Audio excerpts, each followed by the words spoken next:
How is everybody doing this evening? Ever since I got a microphone, it makes me talk like this.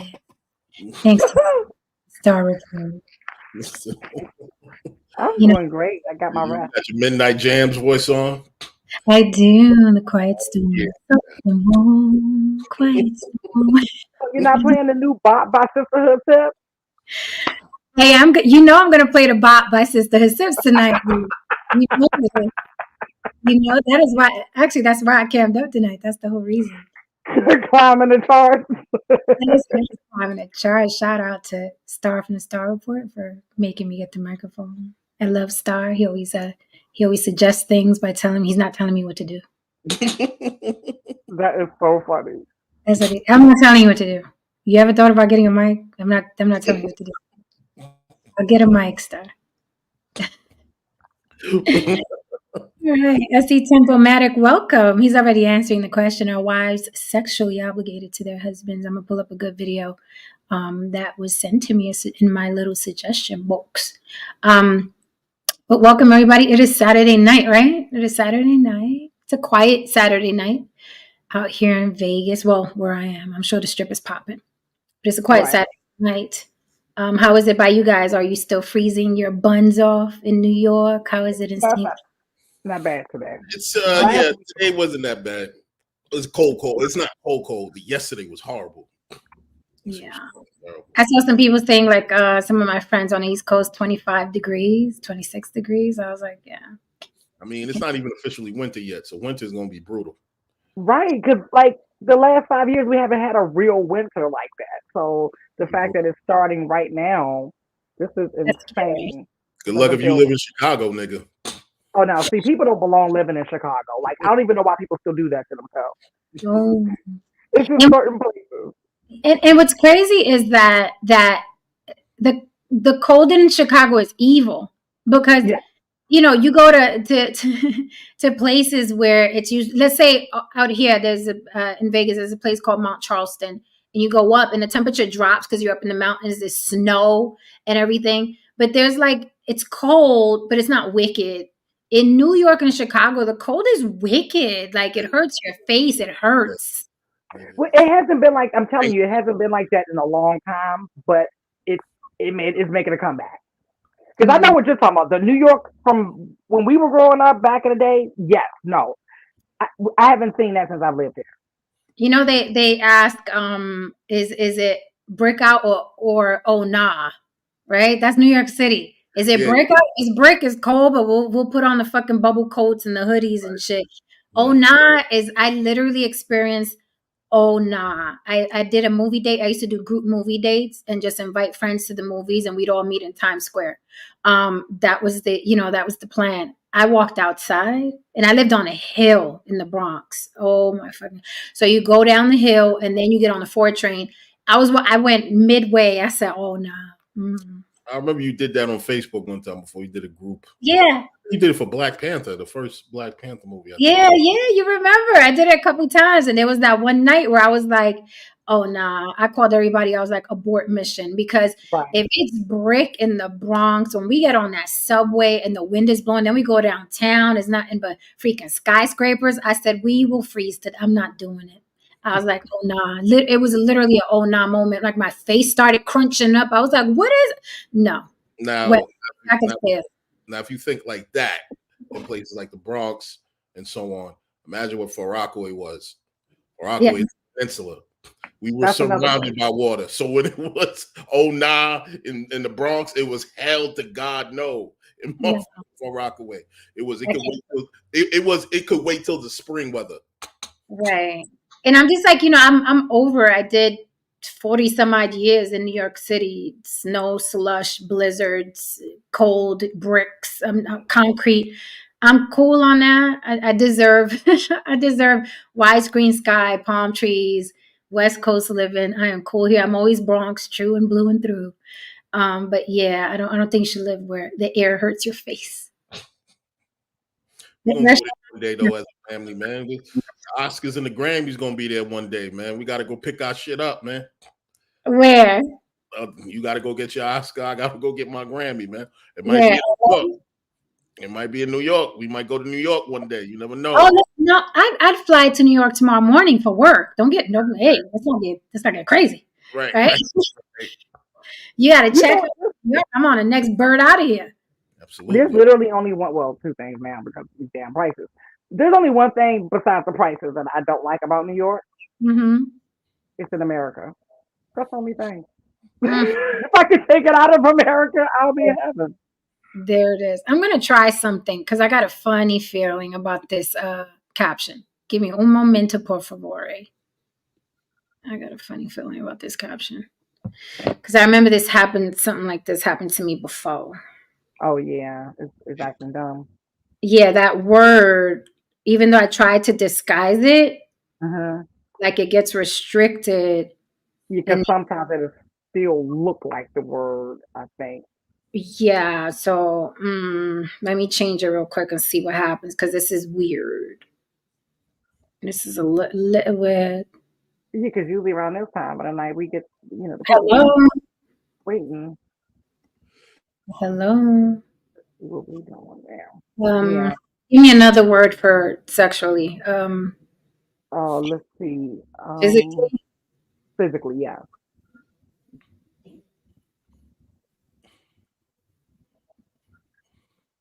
Can't say necessarily romantically, I guess. I like romantically.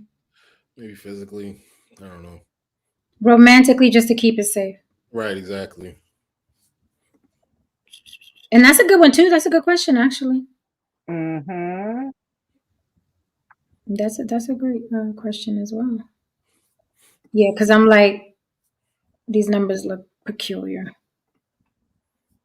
Too funny. People know we on. I know they just be hating. It's Saturday night. I know a lot of people home because it's cold outside. It's brick. It's not. Oh nah. So they're probably home. All right, here come our people coming in. Look at that. Just like that. Here come our people coming in. Hello, Abby. That's all it takes. Okay, so here we are. Our wives romantically obligated to their husbands. Again, I'm gonna play a video in a second. We can dissect. But congratulations to us. Suede, the remix god, has remixed one of our reels, and I wanted to share it with the block tonight. I think I watched it 11 times, Lily. I just couldn't stop laughing. And then the part where you said, what did you say? In the eye, like when he throws you back in the eye and you guys gotta watch it. I don't know if you've seen it already. What's up? I can't stop watching it. I can't. Like, and then people keep texting me like, I can't stop watching this. Oh my goodness. Not the little Uzi. And then you dancing along with it as you watching it. It's like that's stupid dance. Oh Lord. I was getting it in. I was like, hold on, this is a bop. I don't care what nobody says. Yeah, it's a bop for sure. So, and then the comments, people going crazy. They either dancing or jumping off the Brooklyn Bridge, one or the other. Maybe a little bit of both. This guy was like, yeah, maybe she mad because her body count is high. And I said, maybe you mad because you're not in the count. Ooh. We can all be mad. My girlfriend Tracy was going through the comments laughing. She said, these fools are a trip. Yeah, they're so mad. They're so mad at women that they never gonna be with. That's interesting. It said he's watched it 20 times. So let's play it for the people just so we can have it on the block real quick. And then we could jump into this. Are wives romantically obligated to their husbands? Do you got to crack them for your man, even if you're tired? We're gonna find out in a minute. I was looking at the video and I was seeing your hand movements.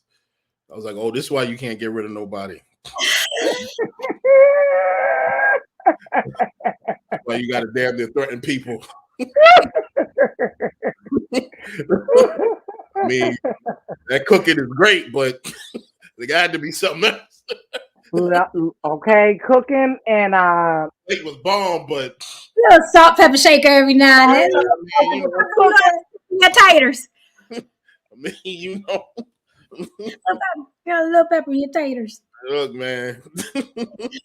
It is Saturday night on the blog, baby. Don't get it twisted, okay? Okay. So we got remixed by Suede, the remix god. He is famous on social media for doing the most hilarious remixes. This man is almost at 1 million followers on all his social media. And he was kind enough to do this, you know what I'm saying, sent me a little happy birthday message and everything. So it was really, really sweet, cool guy. So here is our first, hopefully not our last remix, courtesy of Suede the Remix God, for a reel that is a clip from the show Sisterhood Sips that Lily and I do. If you're not watching Sisterhood Sips, what is you doing? So let's play this for the people. Oh my goodness. Every time I see this, Lily, I can't stop watching.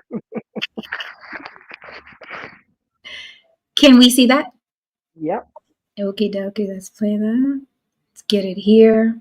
Is the sound on? I hope the sound is on right away. Let me sure the sound is on. So here we are. You know, they brag about, well, my woman's only been with 2 or 3 men, right? And then I have to inform them, do you know that those 2 or 3 men were said, my woman only had 2, 3 men. Well, those 2, 3 men, all up in the face, in the ear, in the hair, all of that, skeeting in her eye. Right, it's still DNA left in the scalp. Banging from all sides, picking her up. First thing in the morning, put it in her mouth. Swing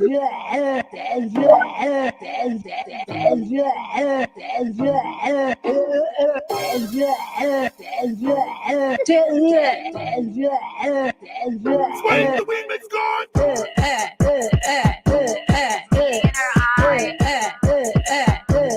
Face, the ear.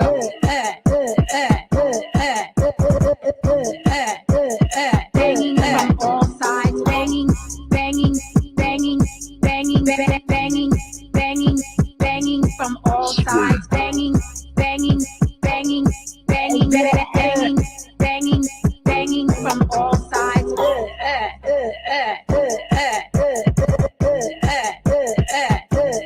Face, the ear.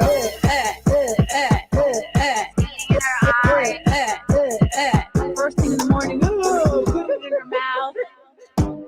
Eating in her eye.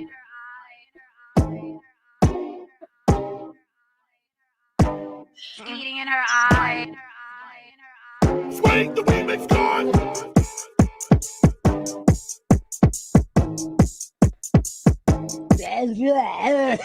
A lot of guys, you know, they brag about, well,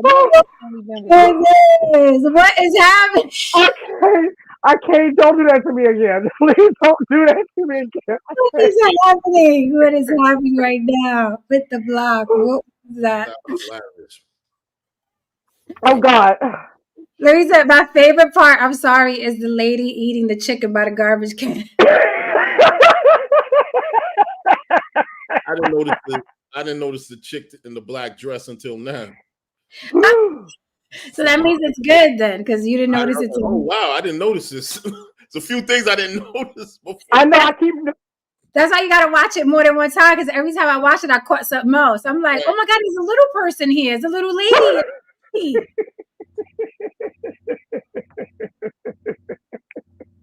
Let me tell you something, man. I'm a performer, right? I love singer, right? So to hear my voice like that on a remix is hilarious. I'll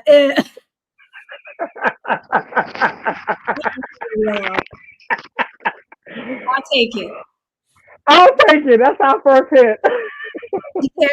I'll take. Listen, that's gonna be the intro to everything. Now you do know. You understand? I was about to say that's our intro right there. Yep. We got our intro now. We start our tour when we start doing the VIP shows. That's gonna be the intro. We gonna walk in like that, Lily. I'm just gonna walk in. He too cool. Oh God. Oh my God. I can't do that. Don't know those who know. Don't say. Oh. I've been laughing all day at that. Oh my God. I just can't stop watching it. I'm like, yo, what the hell? I was like, and it's funny because I was like, it was like getting a little gift, like a little Christmas gift, because I was like, what's it going to look like? I didn't know what it was going to look like. So I was like, oh my God, I know whatever it is going to be hilarious. Did someone send it to you? How did you find out? Because, you know, we've been getting shared so much, I can't keep up. Who sent it to me? Yes, my friend Matt sent it to me. He DM'd it to me. And I was like, what is this? And then I clicked, I said, oh my God. I was asleep. First of all, I hadn't seen it. Suede sent it to me, but I wasn't up. He sent it on Follow Jen Garcia. So I didn't check that page. I always go on the block with Jen first. And then Matt sent it to me. And I was like, what the hell? I said, and then I sent it to y'all. I was like, get up, where you at? Where you at? And then I you woke me up. thank him. Yeah, you woke me up, and I wake up slow. Like I'm sleep too. I was like, wake up and get to the group VIP now. Yes. And then so it takes me a long time to like actually wake up. But soon as I watched that, I was instantly, it was like better than any coffee I've ever had in my life because I have never just woken up and then just start laughing like that. Like that was so funny. Oh, I said it to everybody. And then, Nasia, my daughter, she was like, oh, you in there now, ma. That's Suede. I was like, who say that's Suede, the remix god? I was like, okay, cool. Oh, I've been getting that all day too. Yep, the people have been telling me like, oh, y'all done arrived. Y'all done arrived. That's Suede. I was like, my mate. No, that was it was like, I did say we manifested this together. And I did say I wanted to end 2023 with a bang. I couldn't even, and listen, like I told Ish earlier, I got a month left. I said I got a month left into 2024. I'm still working. Everybody's winding down. Everybody's winding down like, oh, Christmas. Listen, I'm revved up. I am revved up. I am busting my ass all the way to the ball drops January 2024. I'm super hyped. I'm super focused, tunnel vision. I'm excited. And I couldn't ask, man, this year's been lots of ups and downs emotionally, but amazing. I think this is the first year, and I don't know how many years of ever, that I'm literally, when the clock strikes 12, I know I kicked ass the whole year prior. Because, every New Year's resolution, people are like, oh, this is going to be my year. And then you don't. Mm-hmm. You don't get ass. You don't stay focused. You don't whatever. And then when December 31st comes, you feel, well, I'll speak for myself. You feel kind of shitty because you're kind of like a whole year passed by and I didn't really accomplish what I wanted to accomplish. Listen, 2024 come this year, I'm gonna be like, oh, I'm gonna sit back, my little glass of champagne, motherfucker. I worked my ass off in 2023, and we accomplished so much. Mm-hmm. Everything we wanted to, and then some. Yeah. That's why I'm happy about it because it was and then some. Mm-hmm. And then some. And and I remember Haran telling me like, because we're always working, we're grinding, we're in it. And I remember him reminding me when I was upset. I forgot what didn't come through, but I was upset and frustrated. And he was like, you have to realize how far you came, where you were. And you don't stop to think, you don't think about that because you're like, you keep thinking about, I still want to get over there. You forget how far back you were. Right. So yeah, I'm uber excited about 2024. And we ain't done. We ain't done in December. We not done. That's just exciting. So I'm waking up to that every morning. Fuck that. Hey, shit. I run records over and over. And I appreciate it. I thanked him and everything. You know what I mean? Because he didn't have to do that. Right. I thanked them in the comment section. Oh, good. Yay. Yeah. And I saw my people over there. I see my people in the comments. My people pulled up for me over there in the comments and dropped like 20 laughing. Oh, I was like, I didn't look. I did this because I already knew them comments was crazy. I went, thank you. No, the comments are crazy. They're not even worth reading. Plus, whatever you read before, that's what it is now. It's the same. They don't change. It's like they picked from like a script of like 5 lines or something. It's the weirdest thing. You ever got a baby? You ever got like a baby, them little calculators with numbers, and they have like 3 phases because the baby can understand past 3 phases, like A, B, C, right? Apple, bear, cat, like that. Yep. Well, I think these motherfuckers have those keyboards. They just had 304, hit the wall. And what's the other one? 4. Oh, no. That's 304. Hit the wall. And it's you look like a man. You look like a man. You look like a man, and you're going to die alone or you're not married. So it's like 4 phrases these guys use over. They're like little parrots on a perch. Like, bitch. They're like little parrots on a perch. 304. There goes a 304. They're like little parrots. So whatever you read before, that's what's sitting in now. Yeah, so very excited about that. Salute to Sway the Remix God. Yeah. I forgot what the Right. now. We'll play it at the end of the show. So Yeah, 'cause that was good. That was funny. That was everything. the intro and the outro. We'll do that today. Guys, let me drop the link again if you want to come up and parlay about this topic. Feel free to come up. It's Saturday night. It ain't nothing serious. We're gonna kick it a little bit. We may argue a little bit because I have my ideas about this. Some people may like it, some people may not. So Ish sent me a really good video, and Okay. I thought it was a different perspective. I'd never heard this perspective, and I've never heard a man care this much. And he made me realize that I have been in certain situations where I was like, our suspect. Like every time you've had sex, did you really want to have sex? Did you really want to? Even if it's with somebody you love. I'm not talking about, I'm not talking about assault. I'm talking about every time did you want to? Right? So I'm gonna play this video, and it's something to ponder, something definitely to ponder. Makes you look at things a little differently. Just a tad, just a tad. Oh my God, guys, how exciting. Okay, pull this up.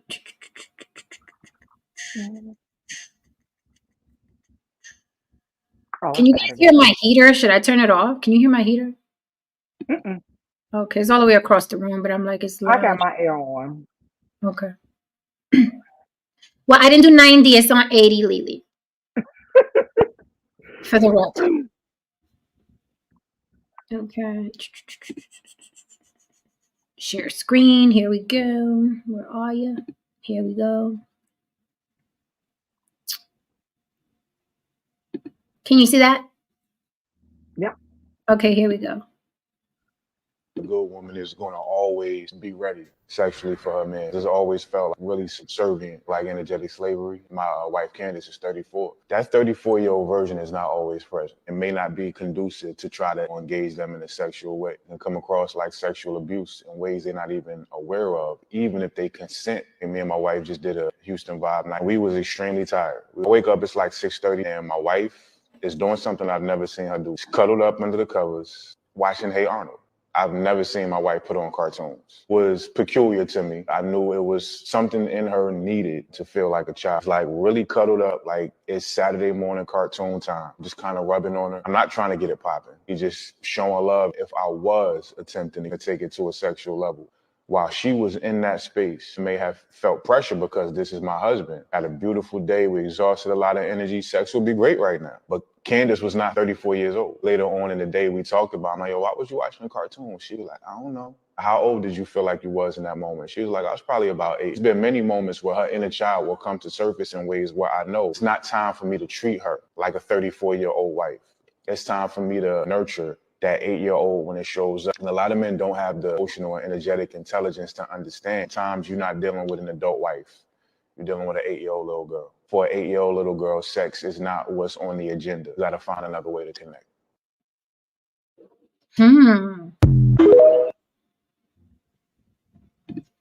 Wow. That was a mouthful.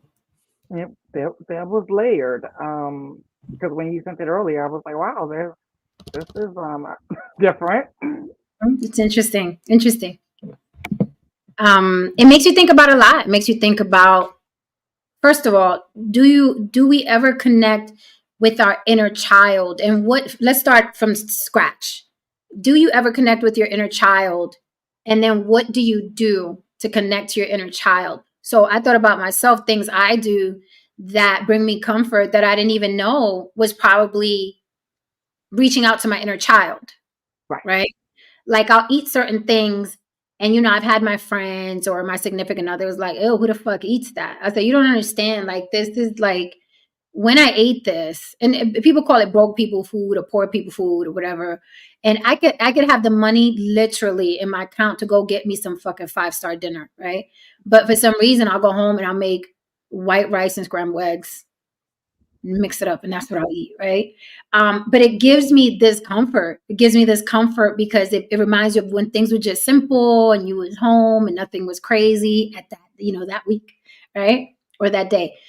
So, do you do stuff to connect with your inner child? Do you watch certain, television programs that you think you're just watching for fun? Oh my God, Tom and Jerry's on. Let me watch this. And it's like somebody will come in and be like, what the fuck are you watching? Right. But it's something that brings you comfort. So it was interesting when he said that, when he said she was just, wrapped up in the blanket and not wanting to be bothered or whatever. And I mean, I didn't even know she wanted to be bothered, but she sounded comfortable.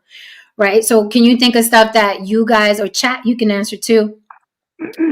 So What do you do to connect to your inner child before we even get into grown-ups and sex?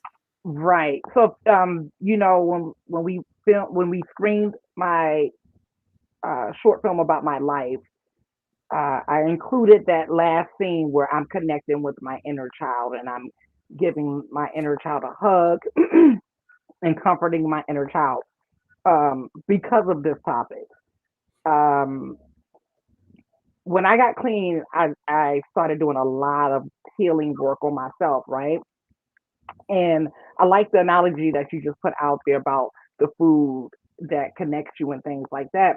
And so as I was doing the work on myself and tracing back, like, well, where did this resentment come from? And where did this fear come from? And all of that stuff and healing all of these things, I realized one day, oh, wow, like this 6-year-old is still running my life. This 9-year-old is still running my life. Right.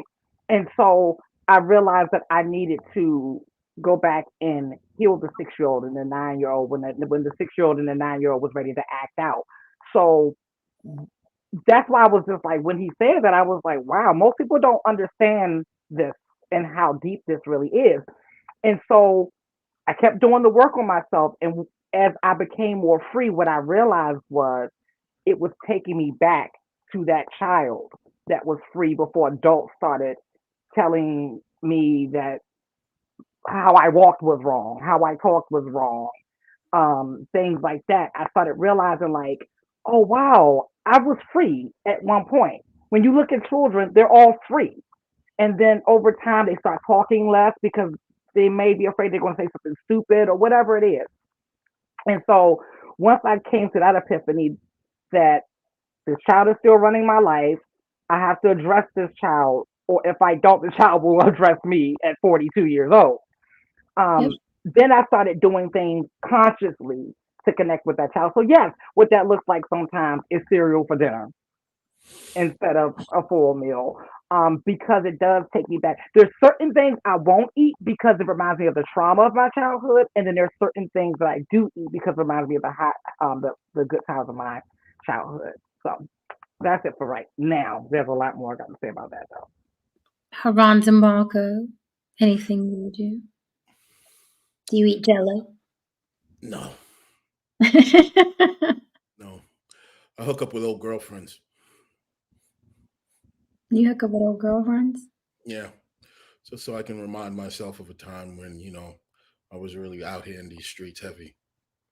No, I'm just joking, man. No, it's really Oh look. my God, shit! When were you hooking up? What is going on over there? No, Hey, it's that's a whole other topic.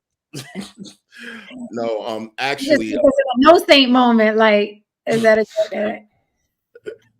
actually, what we're talking about right now is just a hallmark of the human condition. You're not really trying to connect with your old childhood, with your childhood per se. You're just remembering a time in your life when you had more time. When human beings get older, they realize and get closer to the reality that they're going to die one day. They're getting closer to the reality. They're getting closer to their mortality. They're realizing that there was a time when they didn't have the anxiety of bills, didn't have the anxiety of this, didn't have the anxiety of that, didn't have the anxiety of death. Because when you're younger, the world is your oyster. Everything is plentiful. Everything, there's so much hope. Anything can happen. And then when you get older, you're like, that might not happen. Like a nigga really might lose. Like, oh shit, this shit might not really go my way. You know what I mean? But when you're a kid, you're hopeful. You're like, no, what do you mean? Like, no, I can do it. I can do it. But the irony of it is that a lot of times in our adult life, we lose that fearlessness as children. A lot of us, we lose that fearlessness as children. When we get older and we become fearful And a lot of us, you know, I mean, take trips down memory lane, thinking about times when we were fearless. Not saying you ladies do that, but yes. But to answer your question on a basic level, I just go buy some Chico sticks. There you go. There it is. I got there, but you know, I had to be a little philosophical for a second. We jumped on the local, but we got there. It's okay. Right. We got there a little late, but I we hate when the A turns to the C. ah. Or how about when you take how about when you take the fucking express and the local goes right by and you're like, mother Oh my God. That makes me violent. Those are New York nights, boy. it does. You just watching the shit go by. You're like, You hear it laughing at you as it goes by. Yes. yeah, They're teasing me. yeah. So what the fuck shit? I what do you mean, think? another thing too is, if you think about it, it's nostalgia too. Like, you know, when you hear certain songs, it takes you to a time when, you know, hey, shit was Gucci. You know what I mean? Like a lot of times when people go to see their favorite legacy artist, they're not necessarily going to see the artist. They're going to relive that moment in time when those songs shaped their lives or those songs made them hopeful or so on and so forth. So I get it. I mean, that's why them old school concerts sell like crazy. That's why they stay Absolutely. booked. Because Absolutely. Like they make good art that's timeless. So, you know, we can listen to their songs 20 years, 25 years from now and still get that same feeling from when it first came out. I mean, it's gonna be a motherfucker. It's timeless to us, but kids are like, who the OJs? I mean, absolutely. I mean, they turn up their nose to the OJs, but nigga, in about 30 years, you're gonna be grooving to ski. You're gonna be saying to yourself, there was a time I miss them days. Fuck my baby daddy. I miss those days. Like you gonna that's your shit. You know what I mean? I mean, we got Ribbon in the Sky. We got Ribbon in the Sky. You got Pound Town, and it's like, but you know, like. So, what do you think, Lily? What do you think about what Haran said? I get what he was saying, but there's a lot more to it than that. Most people don't understand that their inner child is running their life right now. I will argue the average person has a 6-year-old, 9-year-old, 10-year-old running their life. Because it's unaddressed. Most people who's really taking the time out to address their inner child? Like that's not the most common thing, right? And like I said, it took me years to make the connection that this child was still running my life. So it's a very layered situation. That's why I was so shocked to hear him talking about it like that, because I'm like, a lot of people don't get there, like to be able to make that connection. Very, very emotionally mature, very intuitive, because the average man would be like, oh, she wrapped up and I could see her butt poking through the blanket. That's the average man, right? They don't think that deep. And they just don't care to. They don't not maliciously. Not maliciously. Yeah. They don't care to. They're like, you know, you work, I work. We raise the kids, we go home. They just don't think that deeply. But when you have a man that thinks that deeply, oh my God, and he's not a psychopath, because psychopaths they get in your head too.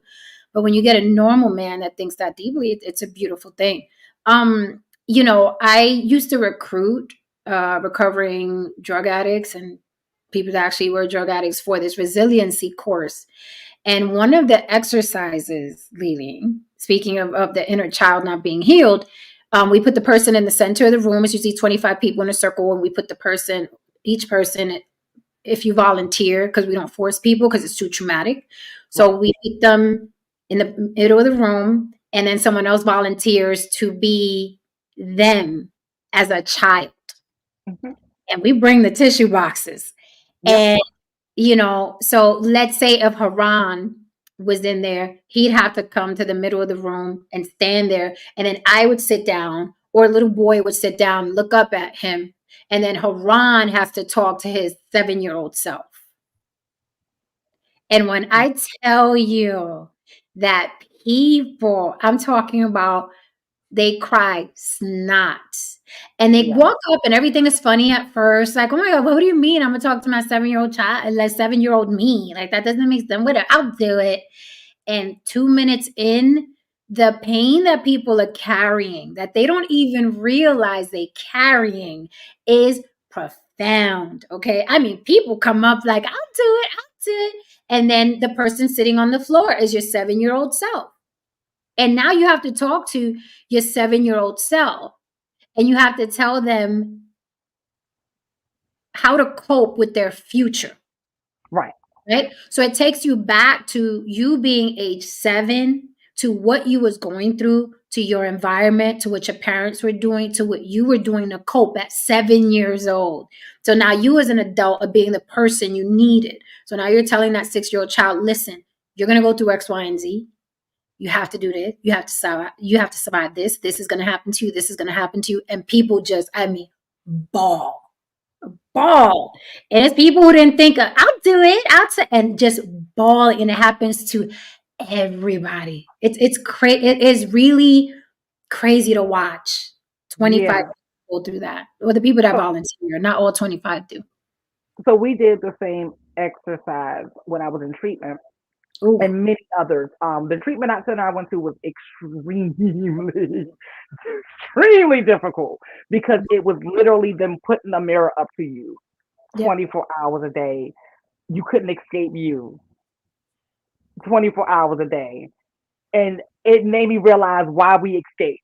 It makes me realize why we have to watch TV and listen to music and fuck and shop and all those things, because doing this, like that mirror, like that is, woo! I got stories. I can write a book about that alone. But what you were talking about, it's like picture like stone, right? And you're like chipping away, and you hit that one chip, and then everything just, you don't even see it coming. Everything just falls apart. And like I said, I can't stress enough how it shocked me how much the child was running my life, because you start making the connection of that's why I do this, oh that's why I do that. It's usually survival and fear. It's usually fear, anger, and resentment. Those are the 3 things that holds us captive to our childhood. But like I said, now that I've healed, I'm always making sure I do little things, because I think somebody said it. I was fearless when I was a child. I was like, when someone asks you, oh, what do you want to be when you grow up? And I'm like, I'm going to be Wonder Woman. I'm going to be a doctor, and I'm going to be there. And I'm do all those things. Okay. All that shit. And you could have convinced me that I wasn't. Right. And so, but now I'm there today. Like I've gotten back there now to that child, that you can't convince me of shit that I can't be all the 5 things that I said I want to be. But yeah, it's a very, very deep thing. I have a person in my life that I'm very close to, and their husband kind of realized something too. Like there's something here with my wife sexually, and I can't put my finger on it, right? And they had been married for years, and then finally it came out that she was touched when she was a kid, and it made things make so much more sense. Because usually when someone touches a kid, it's going to either make them hypersexual or not sexual at all, things like that. So yeah, I mean it's really amazing, because we lock these things down to keep us from going crazy. A lot of people don't know that. We block away things to keep us from going crazy. It's like a mechanism. That's how you deal. You just suppress it real down low, pack it down real tight. Right? Every now and then you meet somebody and they do one of these, and it's like, oh shit, where the fuck did that come from? Right? It was there. Packed it down. So hit the like for me, please, if you're lurking. Don't forget to super chat, and don't forget to support the show and help us keep the street lights on. Cash App on the block with Jen, scrolling at the bottom. So fast forward.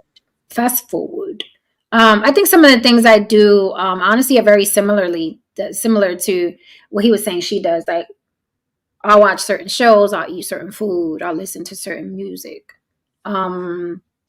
Not so much what Haran was saying, that life was simpler, and no, it was just safe. It was like those things that I choose to do now as an adult, when I was doing them as a child, like everything was safe, everything was quiet, nobody was getting their ass whooped, nobody was yelling, there was no pots and pans flying across the thing, and nobody's arm was breaking. Things were safe until it was quiet, until it wasn't, right? Right. That. So those things I think we gravitate towards doing. And then, like you said, Lily, the chaos that was going on, whatever was going on when the chaos was going on, is what we stay away from. Like, I loathe the pineapple. I still don't know why. And I haven't bothered to dig and find out why. I hate the fucking smell, the taste and the texture. I loathe pineapple. And people are like, you're tropical, you're Puerto Rican, I fucking don't come near me with a pineapple or a fucking avocado. I don't even want to see it in the plate. It makes me want to upchuck. And it's so funny because I go to lunch with my sister, and she was like, oh my God, I'll cover it. And she covers her little avocado with the tissue. I was like, That is you don't have to so cover your avocado. I'm just not going to eat it. I'm not going to eat the avocado. No, I feel you. I'm like that with peanuts because it just reminds me of being poor. Oh my, listen, Lily, I got peanut butter coming out my fucking ears because I mix it in the protein. But, I Yeah. can't smell it, but I'll swallow it. Pause. Yeah, the smell of it. Yeah. Oh yes, olives. I love. See, that's weird. Okay, olives and pickles. Thank you, Necessary Evil. Always important. I'm so proud of y'all success with the new podcast. Keep taking over these YouTube streets. Listen, by the time we're done, it ain't gonna be no more streets. It's gonna be condos. Okay, ain't gonna be none but condos. Right. We're gentrifying these YouTube streets. All right. We're bringing the class. I was gonna say I love the smell of pickles and olives, but I can't stand the taste. And I'm so insane that I love the smell so much. I'm thinking, well, maybe this time I'll actually like the taste. Let me try it again. Been trying for all this time and still do not like it. I don't like them. But you know what's funny? Necessary Evil said gentrify. You know what's funny? I love to see people eat olives. I can't do it. Like when they take it out their little martini glass and they chew it, like they make it look so good. But I'm like, oh, no, I'm not doing it. Not putting it in my mouth. No. I put it in my rice to cook because that's how I was taught, but no. Oh, you put it in your rice? I do the arroz con gandule. Like it's like me. Arroz con gandula is very similar to African. Is it jollof rice? It's the dark orange. Oh, yes, the dark orange. Yeah, the Nigerians and Ghanaians. Yeah, it's very. I'm like it's like when we make arroz con gandule. Like it's the same, almost kind of the same ingredients, same texture, same color. I'm like, this is like we're African Caribbean. We all here. So Chico sticks. Matter of fact, there's a store out here in Vegas in Town Square, and it's strictly a candy store. So every candy you could dream of, they have in there. All the candies you forgot: candy, cigarettes, Chico sticks, peanut chews. What was the other one? Peanut chews. Woo! Yeah, I used to love those when I was a kid. See why I don't like peanuts? What? Annihilators. Now later, it's everything. It's just dedicated to every candy you forgot. Sugar daddies, all of that. Oh, sugar daddies, when you used to pull them out, that little orange wrapper. Yeah, that's when candy was like 5 cents. Glue your fucking teeth together. It used to be a workout trying to eat that shit. Yo, hell yeah, you used to be pulling it. Remember when you go to the store and all the candies was like 5 cents? Oh my goodness, or 10, and then it went up to 10, and we was like 10. All right. Yeah, we getting older, y'all. So, and it's interesting, right? Because when my grandma, rest in peace, lady, when as old as she was, 80, 90, she died 92, I think, when she was 92 years old. And it was weird because she had dementia and she couldn't remember that she just asked, do you want to drink coffee? But then you would ask her about her mother and it would be like it was yesterday, right? Because it's short term, right? It's short term, but she was so vivid about like watching her mom come home from work. And I'm like, first of all, my grandma was so old, she almost saw the Titanic sink. So my grandmother's mother, right? Can you imagine that lady was working way back then when women weren't even considered human beings, and this lady had a job. Yeah, Okay. my great grandmother too. She actually picked cotton down in the Carolinas and saved up enough money and moved to Washington D.C. This woman had 8 children, raised them by herself, and she worked at Federal Engraving where they print the money. And that's where she retired from. And when they read her, this was on her 100th birthday, the senator had wrote like up her like, and I was like, wow, like she was doing all of this like back when women were just they couldn't Yeah, even really work. Like very, very, very impressive those women were. Cause the things we go through shit now. Can you imagine back then? I mean, these fucking clowns, these bums are online. You're a whore. You're a dollar. Can you imagine what women were going through back then? Because these motherfuckers can't penetrate. They just beating off the keyboards. right. But can you imagine back then? You know what I mean? Now you just put a bullet in one of their mouths and they calm down. But back then, can you imagine being a woman working? You can't vote, you can't talk, you gotta wear skirts, you gotta, you know what I mean? It must have been horrible. It must have been Right. horrible. These And motherfuckers, they play around now, they fuck around, find out now, but these were the married women who were obligated to do sexual favors with her husband regardless of mhm, whatever, because mhm, she just didn't have the option. She didn't have the resources to say no or to leave or whatever. So mhm. yeah, it's a whole different world. And I think that's really why the guys are unraveling so bad now because they don't have that same type of control. They feel like they've lost control over the women. So Right. destroy them. Mhm, mhm. And the thing is that what's funny, and then we'll segue to the main topic. But the funny thing is, Lily, that you said they're losing control of the women. The men that are in our comments constantly, you get a cat. Like those aren't even men that would have had control of women ever. So that's what's ironic. That's what's funny, right? So I Right. Mm-hmm. understand that the alpha males being mad, like, oh, these women don't submit, but like the vermin that's in all these comments, like you wouldn't have control anyway because you were a submissive man, right? You're That's why you not. have a woman beneath you because you're a submissive man, and society is handling you. You're submissive to society and the man, so you need a woman that's weaker than you. That's why you can't function, right? And So that's different from men that feel like they're losing control. I'm like, you would have never had control, Junior. they convince themselves that before the modern woman that they would have. No, you wouldn't. And how you know it, sir, is because men don't even treat you with respect. With respect. There it is. But you're not mad at them. You're mad at the women they can get. Right.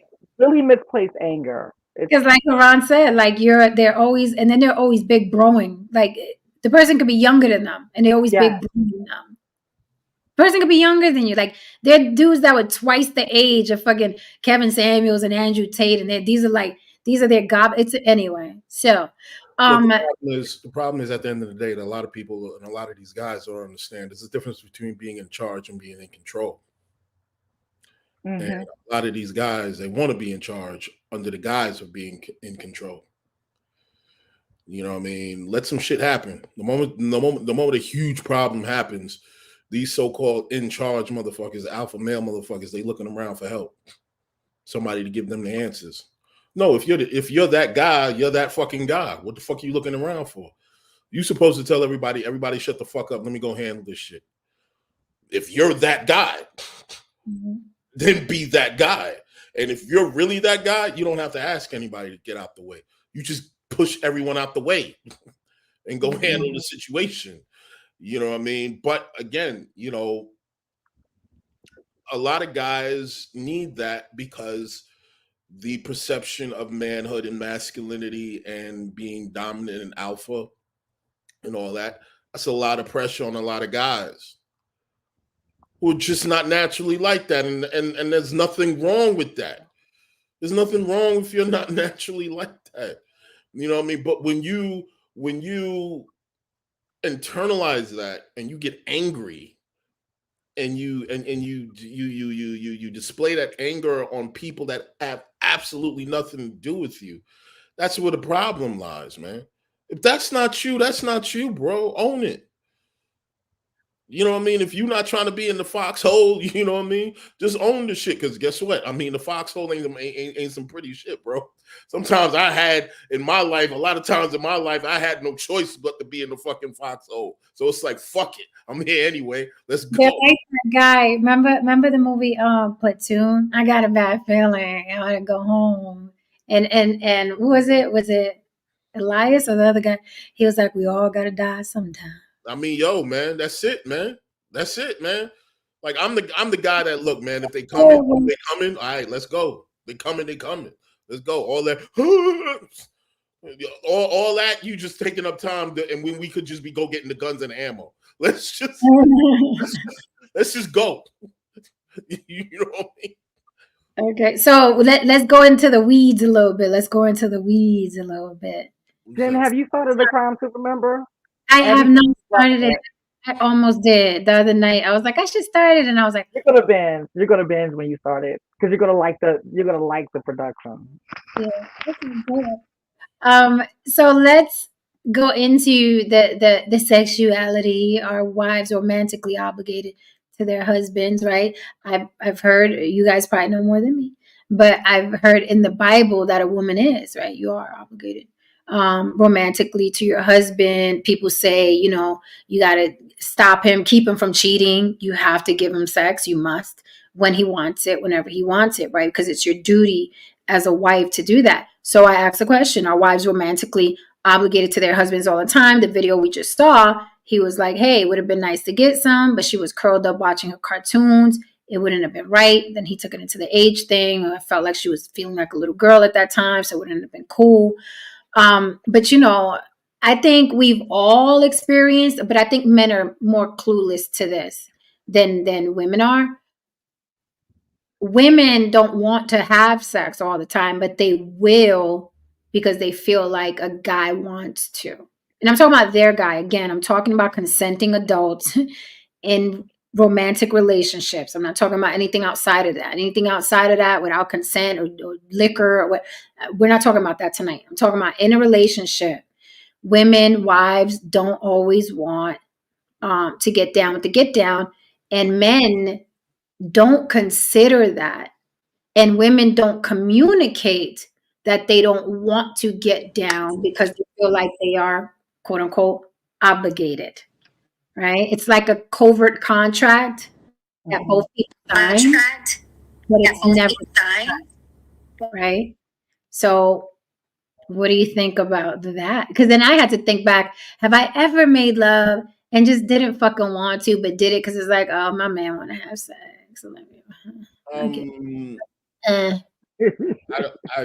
I'll just sit here and say that I don't think anyone's obligated to do anything for anybody.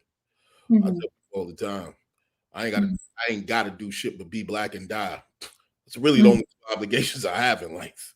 Now, can you? Thank you. Yeah, your mic is off somehow, Ish. So just mute until you're gonna talk.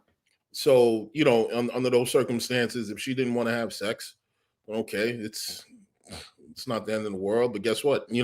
There's there's on the flip side of it, there's things that men don't want to do certain times during a relationship, but they feel obligated to do it. But on that side of things, are men communicating that? You know what I mean? Both partners aren't obligated to do things, but if people have an issue with certain things, or people want a certain space to say, hey, man, I don't want to do this right now, or whatever it is, if you have that kind of relationship, then you should sit down and have that kind of conversation.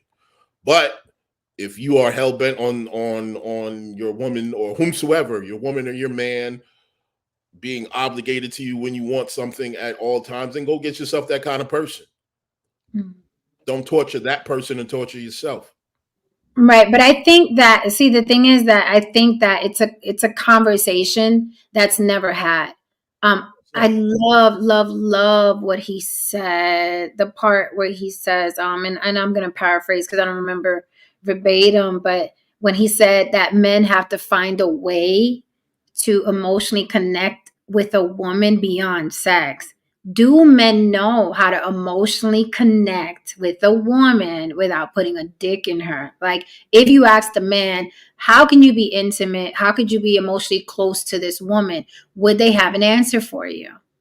How do you get emotionally close to a woman? How do you connect with a woman? How do you have an intimate moment with a woman without putting a dick in her? Well, Ish. first of all, one of the things that people need to remove is that stop looking at people like stop looking at a person's gender. We're all human beings at the end of the day. There's certain things on a base level as a person that you can connect with this woman on or in this man on and so on, and you can empathize with. It's not that fucking hard. You know what I mean? If for her to have that conversation about her trying to connect with her inner childhood and so on and so on, absolutely that's relatable. You know, how can that not be relatable? How can that not connect with that and so on? And the other half of that is that she didn't want to have sex because she just wanted to just sit there and just experience life, or she just wanted to sit in a moment and so on. Give people that space. Give people that space, man. You know, I really don't understand how. This is why I'm saying, like, people like to throw the word love around every which way, but shouldn't that kind of situation fall under the umbrella of loving a person unconditionally, loving a person through certain situations, loving a person through the moments where they don't want to fuck? You know what I mean? Shouldn't that go under that umbrella? It's just one of those arguments and those subjects and those conversations that's very peculiar, and it just opens the door to the fact that most people have no clue what fucking love is, or being in a relationship is. They just want a fucking companion, and they just want a hole that, you know what I mean, to stick their fucking penis in, or they just want something to stick into their fucking hole. And technically, you don't need to really be married for that to happen. Trust me. Amen. Can the church get an amen? Can the block church get an amen? Ish, what say you? Miss Ruth said you looking fresh tonight, Ish. Miss Ruth said you looking fresh. Sippy. Yeah, I don't get out much, so when I get out, I gotta step out. Okay. Hey. Yeah. So hey, so thank you, Miss Ruth. I'll praise to the lot. The My opinion is that you know that was a level of emotional maturity that many males don't have, and that is a level of connectivity and accountability that you have to kind of take on when you take on the partnership of marriage. So there's a level of thoughtfulness that was there versus kind of like, oh, I'm stuck, with this woman. So, she's pregnant now, so I got to do the right thing. It really looked like, you know, that his thought process was, really about being mindful of being with a lifelong partner. Mm-hmm. I mean, I And I think. think that that's really, no, I think that's really where, like, Haran said, to some degree, you have to think more beyond just, where to place, a hard dick. Excuse my language. You know what I mean? Just like that's the aspect of marriage that people miss out. And that's the aspect, I'm a newlywed, so I have the hopeful dynamic that's going on. Bless, But huh? I said, bless your heart.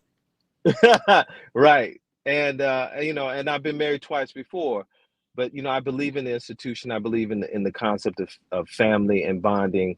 And I believe that that's an aspect of what you have to look at. You have to look at in the Quran. It says men are the maintainers of women, but that's not just a financial a fiduciary responsibility. It's also how is her peace of mind? How is her companionship?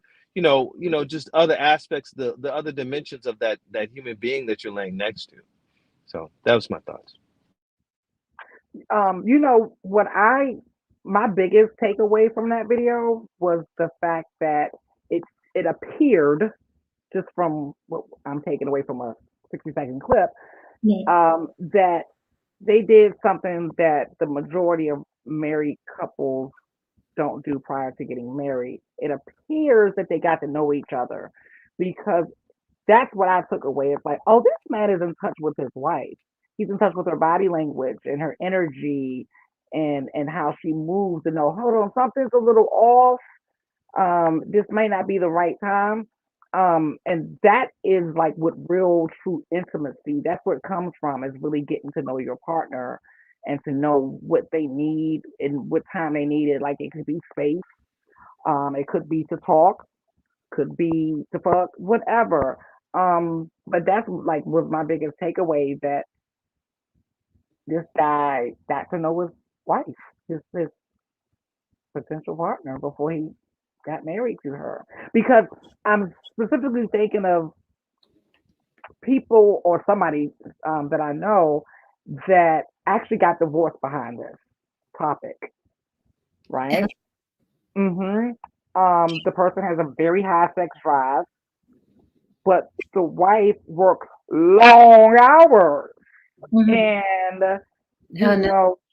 right, she's working long hours. She's paying 50-50, and you want it on tap every single night, and it just didn't work out. So he essentially married a man, and he wants her. No. I think that at the end of the day, people think that they have a solid grasp of the relationships that they want, but they really truly don't. Because on a surface level, I don't think that they truly sit down and really comprehend what it requires in order to have the kind of relationship that they have. I'm gonna just say it right now. And this is for women. Men aren't some bottomless pit of resources that you drain barren and you move on to the next and you fucking siphon. And as for men, women aren't some punching bag that you control and you showcase and you run through endlessly and you berate. Okay, so let's put that out there for both sides of the fence. Now that we put that out there for both sides of the fence, now we got to step forward and we have to look at it from a human perspective. Now we got to deal with each other, as human beings. Now we have to deal with each other and our traumas, our issues, and so on and so forth. And we have to deal with all of the social pressures that put us where we are right now. And the decisions that we made in life put you in front of me and me in front of you. And we have to deal with each other because we made some sort of pact or promise to each other. That is the real deal. These are the deep conversations that people don't want to have because it's easier to sit here and front in these relationships, throw these, these images on social media as if you're having this great, healthy, and wonderful relationship. But a lot of people do not have a fucking clue what it means to be in a relationship. I co-sign that. I've been on both ends of that, I think. I think a lot of people are looking for, I can't even say companionship, just company. Right. I think people just want, first of all, it's super convenient to have company, right? It's convenient. You got somebody I don't feel like getting the groceries, you get them. You know what I mean? Tuesday, I don't feel like doing the laundry, you do it, right? It's convenient just to have somebody. They're like, oh, and you notice that when people talk about why they're lonely, right? Like, oh, I wish I had somebody here to snuggle with. I wish I had somebody here to Netflix and chill with, right? I wish I had somebody here to fuck. Do you notice that the word is always somebody? It's not John. It's not Mary. It's somebody. Can I get somebody in here to cuddle with? Can I get somebody in here to fuck? Can I get somebody in here to Netflix and chill? Like literally anybody would do. I need that company. And then people brag about vetting. People don't fucking vet, or the divorce rate wouldn't be what it is. Okay. So in my opinion, having company trumps that. Going back to what Lily said, you don't get to know a motherfucker, but they'll do under your company umbrella. And also going back to something that Haran said is something I'm going to take with me, because it's not something that I thought about before. Sometimes you have to put aside the gender and just realize that you have a human being in front of you, right? And I think that helps in a relationship, because forget the gender. There's a human being in front of you who cares and breathes and has feelings and wants to be loved and wants to share things and wants, you know what I mean? It's just a human being. And I think taking the gender away takes the charge out of it, because as soon as we insert gender, then comes the you're supposed to, because, right? That's what comes in after we establish gender. You're a man, so you're supposed to, because. And the same thing with women. Well, you're a woman, and I'm expecting you to give me some if I want some, because that's what I heard women are supposed to do. Give me some if I want some. But if you just take all that away, I think you can look at your partner the way he looked at her. Like, oh my God, here's this human being wrapped up in this blanket, minding its business, watching cartoons. I'm not going to bother it right now. I'm just not, right? Forget that's my wife and we're married and she's supposed to give me some on tap. There's a whole human being in front of me, wrapped up in a blanket, watching cartoons.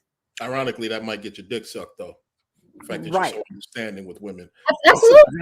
That's the ironic part about it. Right. That's the ironic part. When you know us and let us be us, you get the best of us. You get the Cause and effect. Cause and effect. That's it, man. You know what I mean? When you start being that emotionally, you know what I mean, mature motherfucker in the right moment. listen. Man, listen. Yep.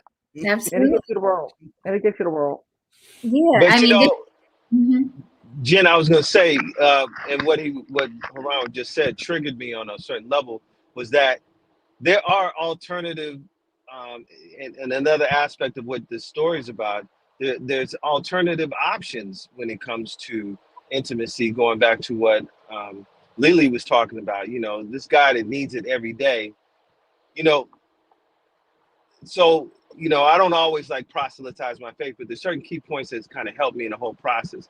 Elijah Muhammad said, if a man needs sex every day, sex is his God. That's a level of an immature focus on what you're here for in this partnership of a relationship.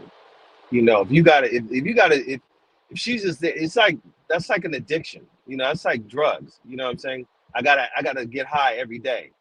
You know, and you're escaping other aspects of what the relationship and the connectivity is about. You know, and sex is a bonding agent. You know what I mean? That's really where, that's, you know, outside of procreation, sex is the connectivity between two human beings of comforting. It's like, you know, picking, you know, like chimpanzees picking ticks out of your hair. Like, that's their kind of bonding.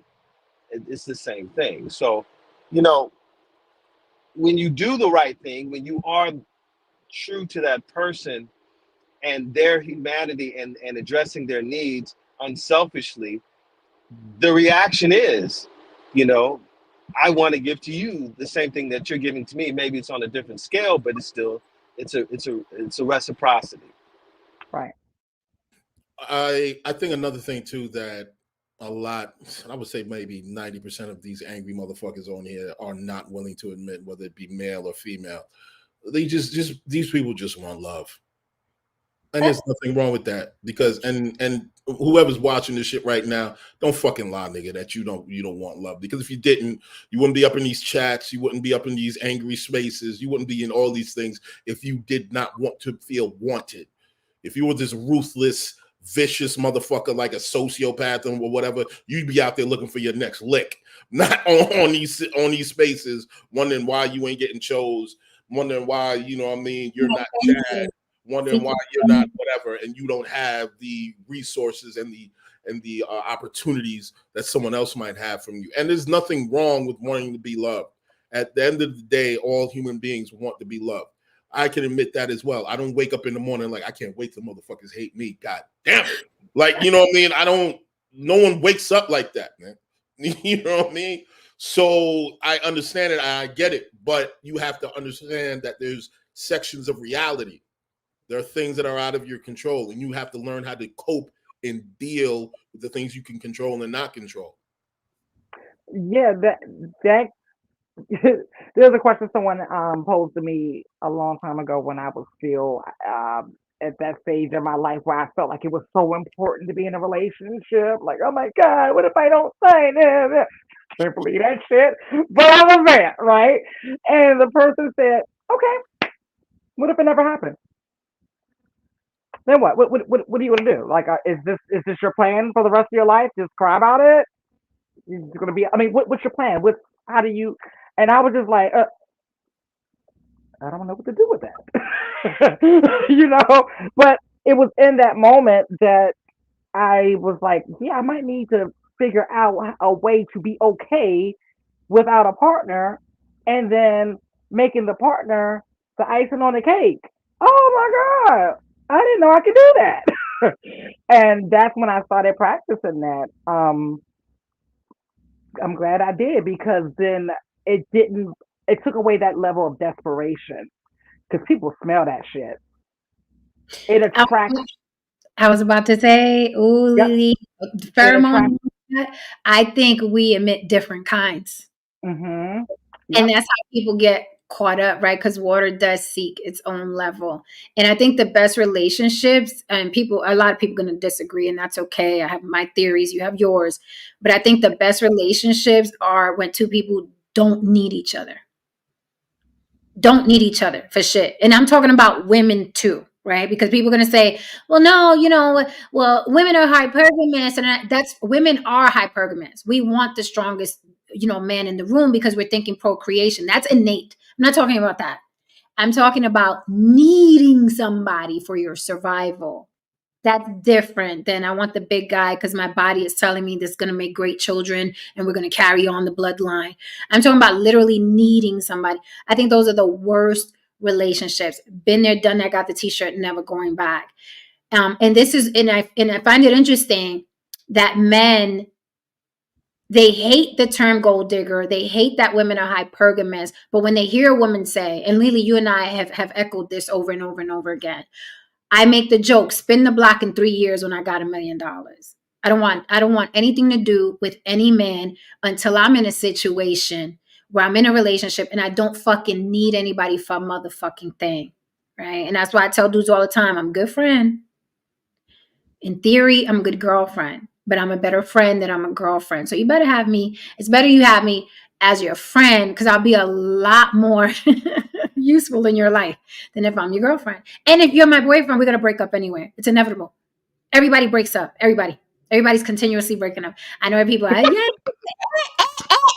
Everybody breaks up. It's just a matter of when. And when you get with someone, there's a little clock, literally a countdown to the end of your shit. It just is, because human beings constantly seek each other out when they fucking need the other person for something. And that is unbalanced. That will never fucking work. I've been in those situations. Again, I've been, the needer and the needy. Mm-hmm. And let's just say the relationship doesn't, fizzle out. One of you got to die. Right. One of you got to motherfucking die. That's rare. They're very, very rare. The distance, very, but very. Then that's why I'm always like, when people use longevity of their relationship as a badge, I'm just like, that's not impressing me, because was this long suffering? Like, what happened in this? Just because you strung together these years, what was going on? Like, what was the quality of these years given? Right. I told this young brother, man, and I told him the motherfucking straight up truth about the stages of being in a relationship with a person, being in marriage and so on. And I told him, I'm like, look, there's gonna be moments when this woman, especially in the beginning, this woman is your sex kitten, your fantasy, your whatever. You're rolling around in the mud. Then you get to a stage when this person is kind of like, all right, well, this person is somebody I'm figuring out my life with. All right, cool. Then you might have some kids, blah, blah, blah. And like, oh, we're building a family. And then you get to this weird space in the middle where it's kind of like, Okay, this is my business partner now. We got kids now. We got bills. We got this. We got us. And then it moves over to this like, okay, this person is like my family member. It's like my sister, my cousin. Okay, this is weird. We're not fucking anymore because the idea was like, ew. And then the kids leave and everyone's out the door. And then you look at each other. And if there's anything left, you say, I'm with this person. This is my person. Because at the end of the day, I went through all that shit and I still have something for that person. And to get here and survive all of that, to get here, that's a lot. And most people, that shit falls apart like right here, like right around here. But it's to stop my parents. What you said, Lily, like I see so many, and it's really gross, honestly. I see so many people posting about their longevity, and it makes me laugh. Like the Smiths do, Will Smith, this one, that, 20 years, 25 years, 20. Ice Cube got with his wife and high school sweetheart. LL Cool J got with his. Do you know the shit that those women had to go through? The phone calls, the text messages, the not coming home, the lipstick on the collar, the come on his the STDs, the arguments, the bitches calling her phone. Who the way he fucked me last night? Like the rumors, the picture, like the humiliation. All those years, like when Snoop Dogg posts a picture of his wife, is fucking laughable. And I'm talking about that motherfucker hit anything over 75 degrees. I'm not even going to say 98.6. Anything over 75 degrees, okay? A corpse maybe an hour after death. Like anything. So when he posts a picture of him and it's like, we've been together 30 seconds, ew, it just shows me that lady, okay, can endure and tolerate the most repulsive incidents. Okay. What about LeBron James? Do you think his wife had to go through that? LeBron doesn't seem like that kind of guy. He doesn't. I think that she had to go through it because remember they said they started in high school, and then Laura was saying that she dated him. Oh, and then there was proof. So I think they've been on and off too. Laura would admit to some shit like that. Of course.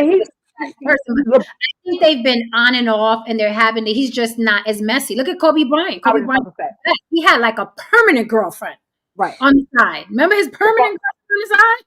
Yeah, LeBron is good with PR and image. He's really, really good at it. He has people taking care of his situation, I'm sure. Not only that, but he probably picked a good one that's going to play. Steph Curry. What do you think, Steph Curry? Yes. You think they went down? Yes. Yeah, you have to understand these guys.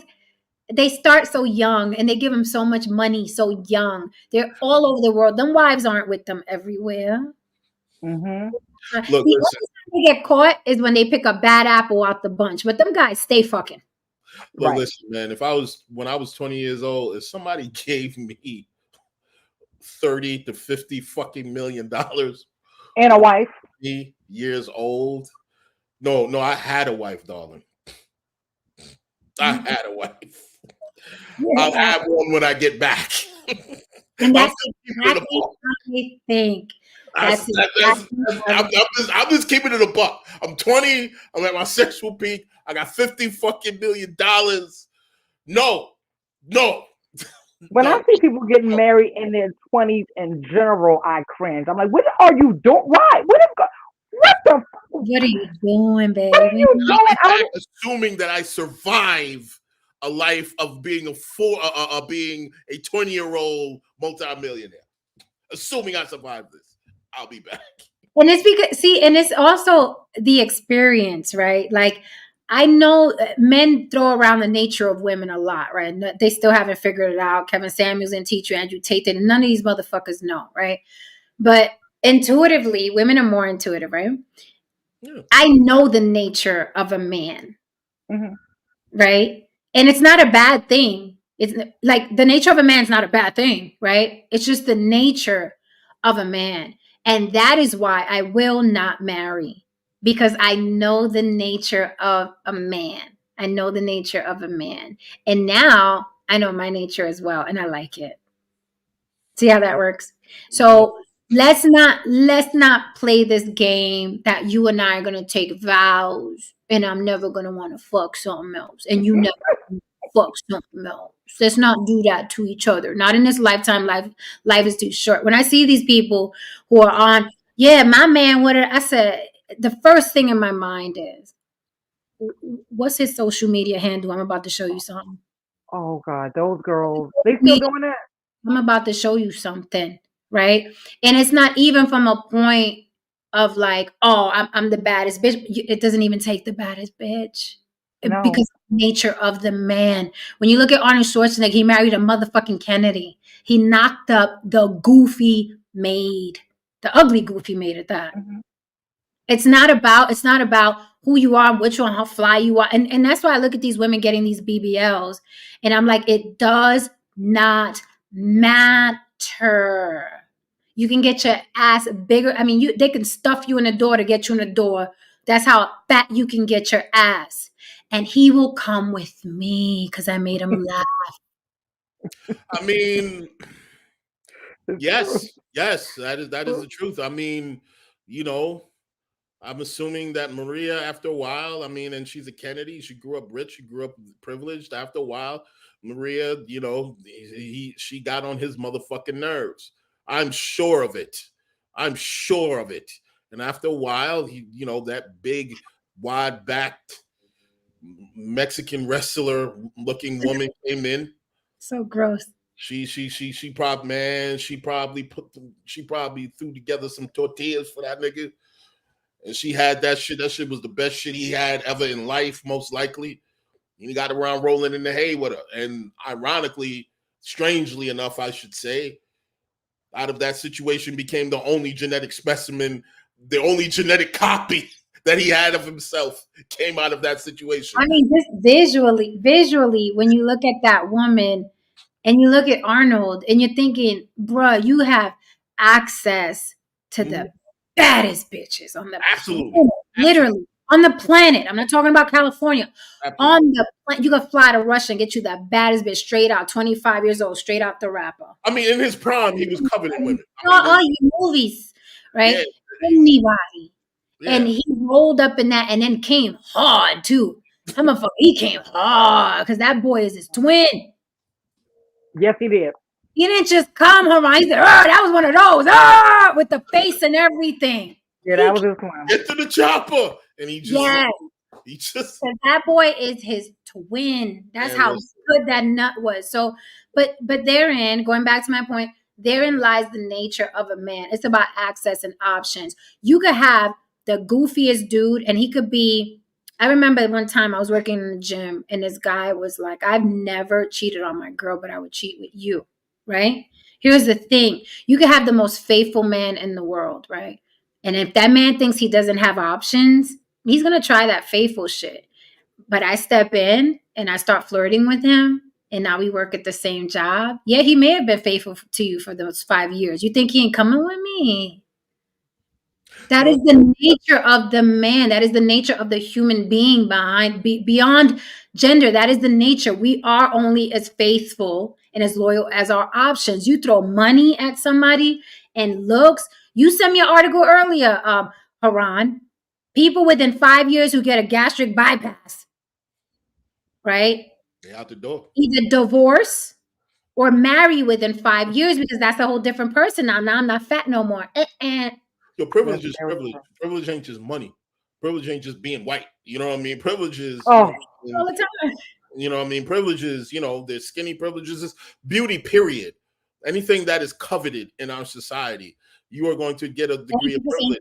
Yes. And a man, even if a man, like, look, this dudes who look dorky as fuck in like grade school.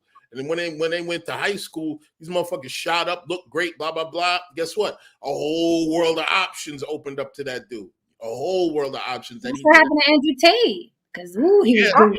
I can tell you, I had it happen to me before. So it was this guy, and I was like doing some mentoring or whatever, and he was like overweight, dorky, no swag, all of those things, right? perfect to mentor because I'm not mentoring anybody I have any sexual attraction to because I take shit like that serious, right? Okay, boom. Do that, blah, blah, blah. He moves away about 3 years, comes back. Who this? It was a whole different person. Oh, but let me break you back. He flirted with me as I was mentoring him before, and I was like, oh, that's so cute. I was doing all of that, right? But then when he came back, like I'm like, I know this. He got a crush for me. This one, I know we do. I ain't got no business. When a woman says, "Oh," stop the conversation, bro. Right, like so cute. When she does that shit, stop the conversation. When she says, "Really?" That's when you go in for the kill. That's that. Oh. Men that we know aren't attractive, they always get the cute word. They always say, "Are you cute?" You're right. Oh, that's so adorable. I saw a conversation like that the other day on Facebook with someone I used to deal with. He said something about like this shit was funny. Something about people like spinning the block or whatever. Because now he looks at it, and I'm like, but it's funny, right? Because in the comments they were like, "Nah, you cute." Like he doesn't even understand what that's code for. No, he don't. You don't have a chance. You see, it's funny you should say that, Jen. You don't get married because you understand men's nature. Yeah. Here's as a side dude, I've seen things about women and I've learned a number of things about women. It's one of the reasons why I don't get fucking married. Because at the end of the day, women just cannot be satisfied. It's just the thing. That's not true. We could be satisfied for those first 3 months. That's what I'm saying. It's a never ending. And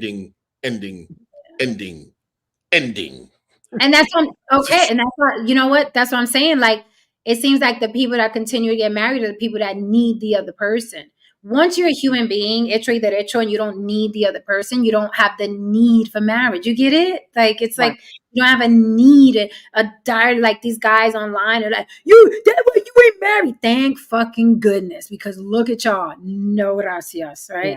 Yeah. And men are amazing the first 3 months. They be amazing. Men, y'all are amazing the first 3 months, and then y'all settle in. And because, like Haran said, women are never satisfied. After those 3 months, the clock starts ticking. Yep. Unless he needs you to. You know what women are like? Women are like when you have like a little baby, you know, I mean, you got a little toddler and shit. South Mexico stupid. Man, I would love to have a divorce with you. Because that's what it would be. That's where it would be headed. You know, you have a little toddler and shit, then you're entertaining the toddler. You might do like a little magic trick, and the toddler's like, "Oh, again." And you're like, "All right, cool." And you do it again. "Oh, again." And then you're at the fourth again, and you're like, "I just did this 4 fucking times." And then you realize that, this kid's gonna keep asking. Uh-huh. And that's a woman. That's a woman. As a man, that is a woman. If you bring them the moon, stars, or whatever, and if you create magic for them, it's like, "Oh, again. Oh, again." And it's just, it gets exhausting. I think that men and women, Ish, you still there? Did you want to say something? Ish went Black Lives Matter is on us. Mm-hmm. I think for both men and women, I'll say this. I think for both men and women, Ish, you wanted to say something?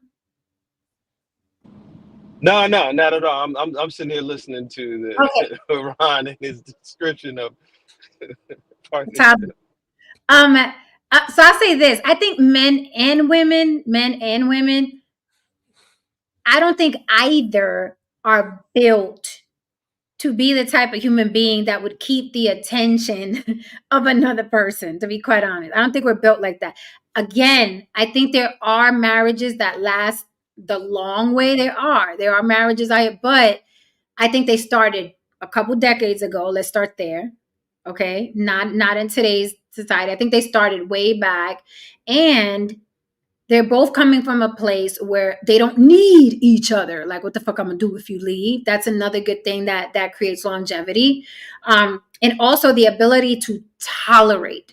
If you have a high, you know what I mean? If high tolerance, if you could tolerate somebody really well, then you have a good chance of having a long marriage. So I'm not saying marriage is an impossibility. I'm just saying 90% of humanity is not built to be sexual enough, to be sexy enough, to be smart enough, to be engaging enough, to be funny enough, to be attractive enough, to cook, to clean, to it's a lot.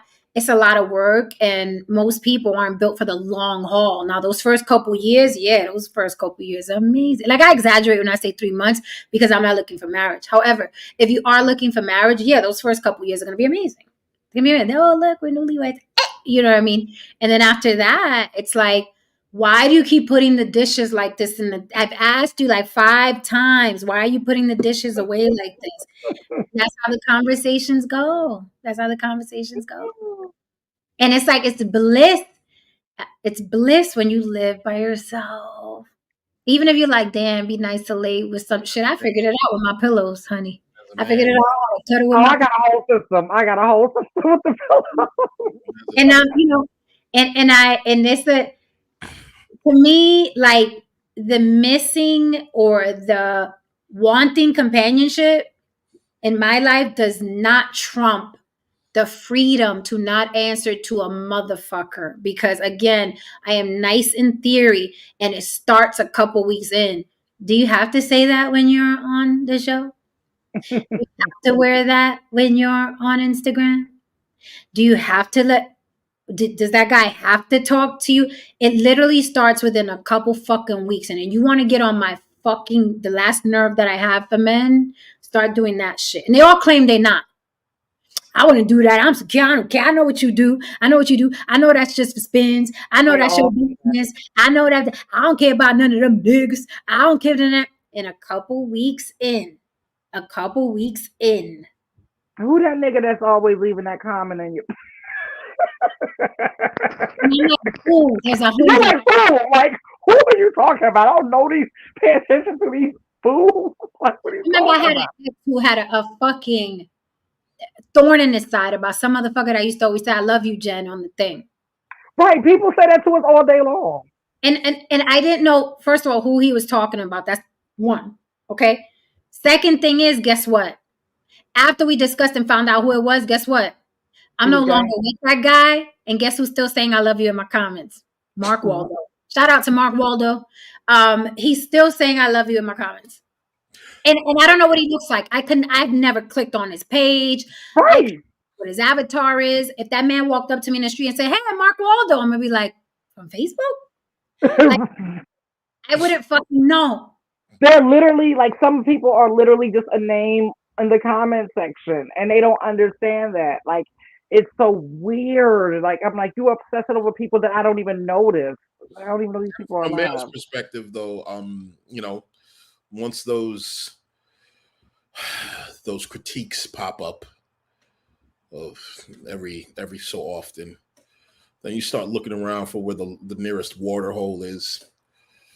Then you start asking if anyone needs any help after work. then you know. That's how it starts. That's how it starts. Then you figure out, you go play chess after work. You do anything after work. And they say that's where the majority of affairs start, at work. You know what I mean? Anything after work. You go save the children. You go do whatever after work. You go be Batman after work. Anything to not go home, because once you go home, then okay, I guess it's time to go home now. And that's where it starts. And I've seen it.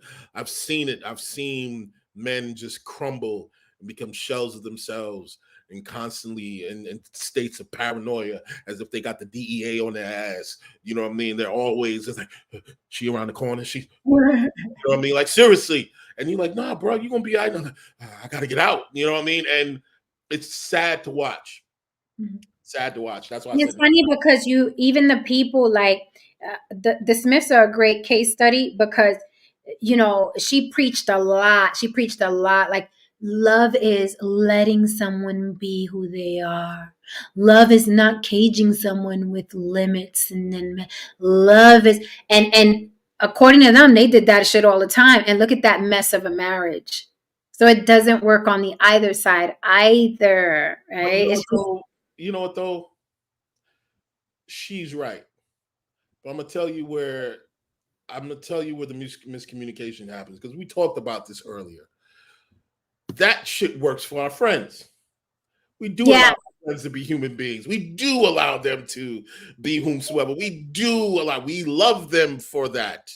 But when we get involved with a person, we allow our fucking human beings do this, men and women. See, here's the thing. We think we with the person that we want, a lot of times we want this ideal person, and in some sense, a lot of us want that ideal person who's this, that, and the third, because we want that kind of person that deep down inside we know we aren't.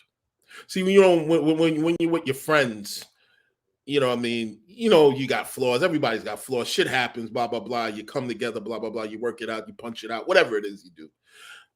But that significant other is just like, nah, you got to be this person. You got to be that person. And no human being can live up to most of the expectations that we have for them. No human being. Nobody can do that. And nobody. That's why men or women. That's why I said I'll never date a fan, for that reason, because they're going to already have a ideal picture in their head of who you are just based off of how they're seeing you. That's exactly what it is, Lily. That's exactly what it is.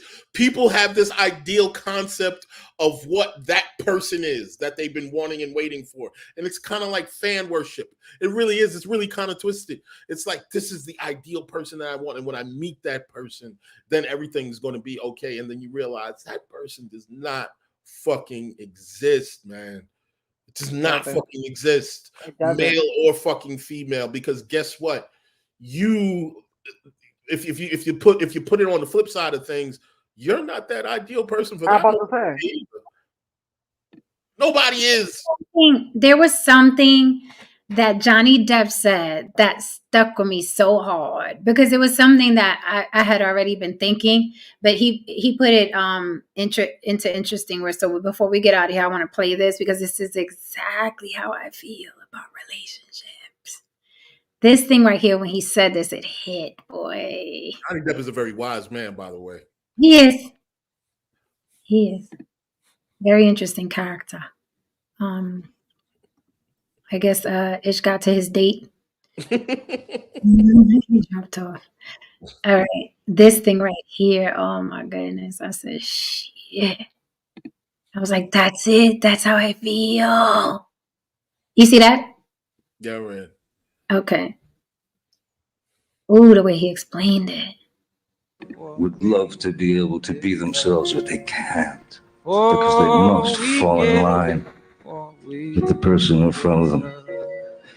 You want to live that kind of life? I wish you the best. I'll be on the other side somewhere. Everybody would love to be able to be themselves, but they can't, because they must fall in line with the person in front of them. You want to live that kind of life? I wish you the best. I'll be on the other side somewhere. Woo! Woo! I remember Marvin Gaye had a lyric. He used to sing to me. He had me that stuck with me. He said that everybody wants somebody to be their own piece of clay. Mm-hmm. And he was basically saying that everybody wants somebody to mold. Mm-hmm. To be somebody that they want them to be. And that's a lot of pressure to put on another person. You know what I mean? But then again, in order to really get past that, people have to ask themselves, did you ever sit down and put that on pressure on yourself? Mm-hmm. Did you accept yourself? Because people who accept themselves, or so on and so forth, they're more prone to being open to understanding and giving people grace. You know what I mean? Really, truly accepting yourself and understanding yourself. That shit is a lifelong journey, man. This is a lifelong journey. There's no cure. It's not I agree. I agree with you. I agree with you 100%. And this is why I do not engage. Not only for it's bad for everybody. Not only for me, but for him, because I'm going to be honest about that, though. That's very why, because I'm going to be a certain type of girlfriend. It's innately I'm gonna be possessive. It has oh, you're jealous, you're insecure. No, what's mine is mine. I licked it, bitch. What are you here for? Why are you in our space? Right? And it doesn't matter what the bitch look like. She could look like Halle fucking Berry, or she could look like Precious. I do not care. You can ask any of my exes. I started to stink over bitches that couldn't be me on their fucking best day. Okay, ugly, fat, short, tall, bald-headed, hair. But it doesn't matter. I don't want you in the fucking vicinity. You ugly bitches suck dick too. Right? They do. Okay. Okay. So, so it's like I know me, and then I know the nature of man, and that's why it just wouldn't work. And I'm happiest when I'm able to be available. If my friend calls me at 3:00 in the morning because they feeling like shit, and it happens to be a man, I don't want to have to explain that to this person. I don't want to is the thing.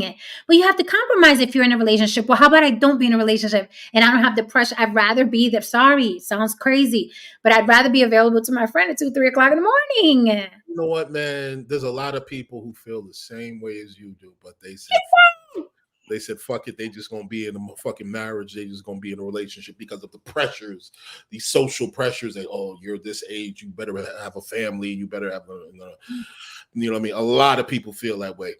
Listen, I'm here for a good time, not a long time. None of us are here for a long time. I'm here for a good time, not a long time. And ever.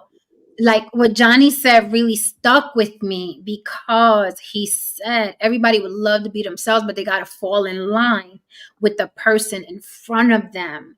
And as soon as I don't know if this is a good conversation for you, Tristan. You're a newlywed and you're happy and we love you. Wait, what happened? Forget it. Don't worry about it. Right. But, I just saw y'all were live. I'm like, oh, they're finally live past, their bedtime. Let's go. Oh, niggas are once again wilding. Oh, you think you funny. That's an old joke he just threw out there. Uh-huh. What do you mean? He just threw out an old joke. Okay. Because we up past our bedtime. He just threw out an old folks joke. Shade is shading. Okay. Okay, youngster. Okay. I like how y'all keep calling me young and I'm 35. I'm old. Like I still don't get that. That is young. You feel like you still trying to figure it out. It ain't even got good yet. It ain't even got good yet. What you got? 2 years on my daughter? 2 years, I think. 2 years on my daughter. Listen. I love your daughter, but I will always have that low key envy because Jen showed me this when she had her hair low one time and her lineup was so perfect. I'm like, I'm embarrassed. My shape up is this bad. I mean, she had the Steve Harvey straight line. I'm like, oh, she's killing the game. She had waves. She was the wave god on Instagram for a couple of years. I was like, that's what she literally was. Like she was getting like hella clicks and likes off of like they like, yo, her shape up is lit. I'm like, yes, it is. Yeah, her waves are crazy. And then she would dye them different colors. She was doing that whole little thing. I'm still envious of it. I don't care. Because I'll never have that ever. Oh. Well, look, Indian way, that stuck with me. The way he said it, how he said it. And I'm like, I realized, like Haran said, like, I'm fucking honest. Like, I know in a relationship, not only does my significant other have to fall in line for me, but I have to fall in line as well. I have to fall in line. I can't. Then the little things start, right? Like, you curse a lot. And I'm like, well, I've always fucking cursed. I was cursing before you. I'm probably gonna be cursing. And it's a trickle, right? It's a slow drip.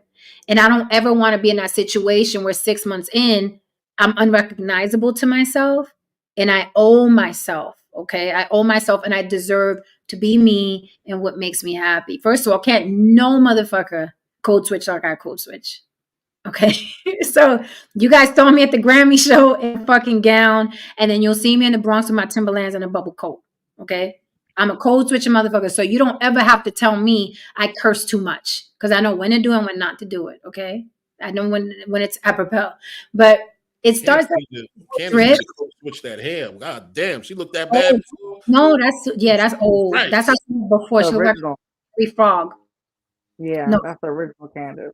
yeah, that's the original. She was bad. The original copy was horrible. Now she's polished as fuck, right, Lily? Why how we started polished as fuck, and these motherfuckers, all the grace they gave.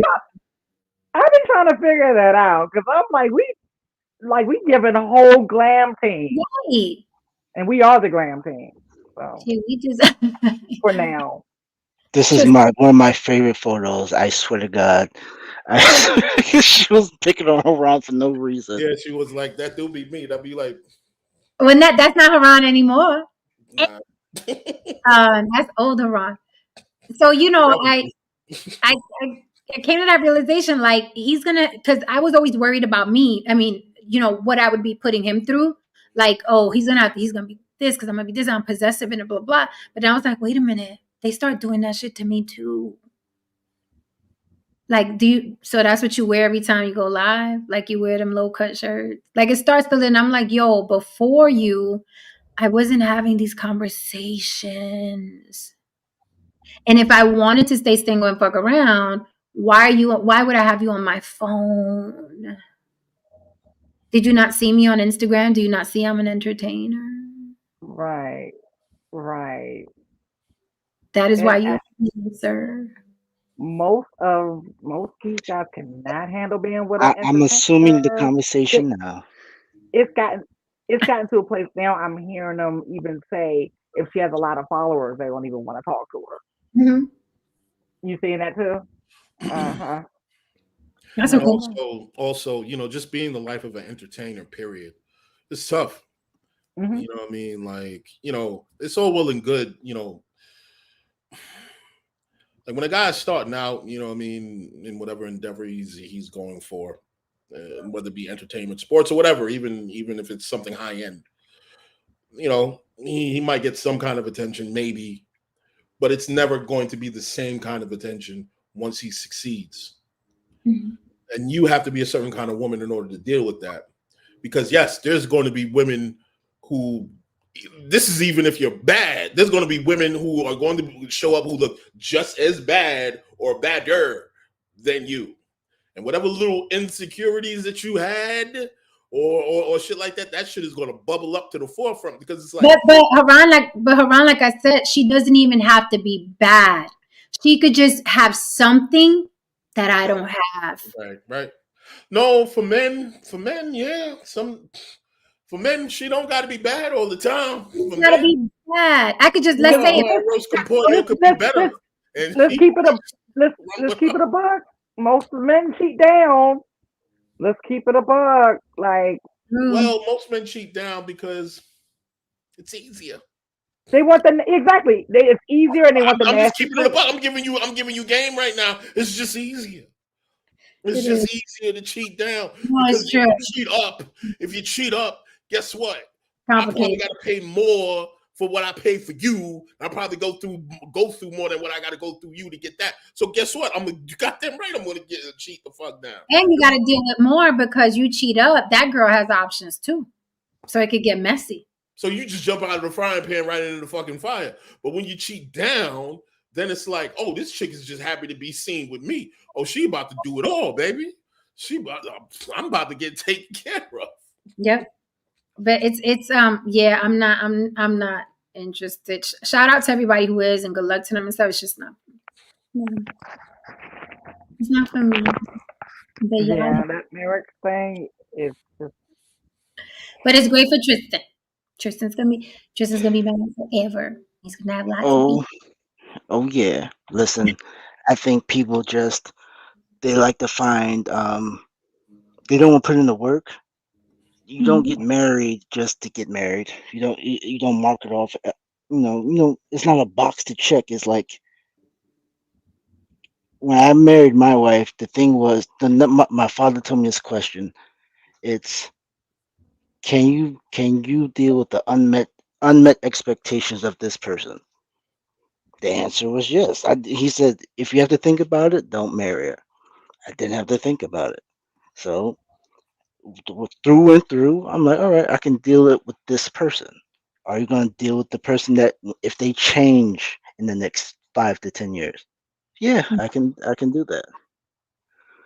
If you can't answer those questions, I think you shouldn't get married. And I think people who have the ability to cheat just don't. I don't understand the narcissism of being in a relationship and still cheat. What's the point? Just do what you were doing before you got into the relationship. You know, instead of, and like, I don't know. I don't like wasting time. So it's, if you're gonna invest in somebody, you invest in them. You don't play around, and then next thing you know, you crying about child support. Yeah, you should be crying about a punishment because you're not taking care of your kid. You know. One thing about cheating though is that from a male perspective, and I've seen this shit. I've seen dudes who sat there and said, "Yeah, I'm never gonna cheat on my wife. How could motherfuckers be doing it? I'll never do that shit." And the nigga said that shit when he was in a particular tax bracket, and his slave ain't walked through the door. And he said that when he was in a particular tax bracket, and he was gung ho about it. I didn't question him. I was like, oh, sure thing. The moment he got into a different tax bracket and he got some problems going on in the home that he could have sat down and worked out, the idea of stepping out became even more of a solid option. Because why? He was in a different tax bracket. He was dressing differently. He was taking care of himself. He was in the gym. He wasn't, didn't have an Adonis body, but he looked like he kept himself in shape. The energy was just different around him. He was getting looks from women and choosing signals from women that he didn't get prior. And when shit went awry, he got involved with one of these women. And he got caught, went through the divorce. They're about to go get divorced and so on and so forth. But the point is that I'm making in this here is that if you're going to make that decision and make sure and understand that you're basing that not on who you are now, but who you might become, up or down. Because a lot of times people, give an answer based on who they are right now. I agree. Listen, I know who I am right now, and if somebody gave me $50 million right now, would I behave like the 20-year-old I was? No, I wouldn't. Would I lose my mind for a good 3 to 6 months? Yes, I would do that. But it would wind down because after a while, I'm older. I've done a lot of stuff when I was 20. After a while, and plus it's like I still need to keep this money. I'm not trying to go back to work. You know what I'm saying? So I would motherfucking calm the fuck down. But I'm not gonna sit here and tell you like, oh, if I got $50 million, I'm gonna just chill and just I'm just living like, come on, man. I'm gonna wild out a little, maybe a lot. I don't know. But my point is this: the best decision, the best answer that you can give anybody if they ask you is say, look, right now I can give you this answer. If something happens along the line, I don't know. But I hope that I can still say the same thing if this happens down the motherfucking line right there. And that's it. That's a vow. That's a vow. That's it. Like, look, through sickness and in health. Yeah. If you got a flesh-eating disease, I don't know though. You know what I mean? Wait. Not sure. I'm not Corona's disease, I don't know. You know what I mean? Like, we'll see.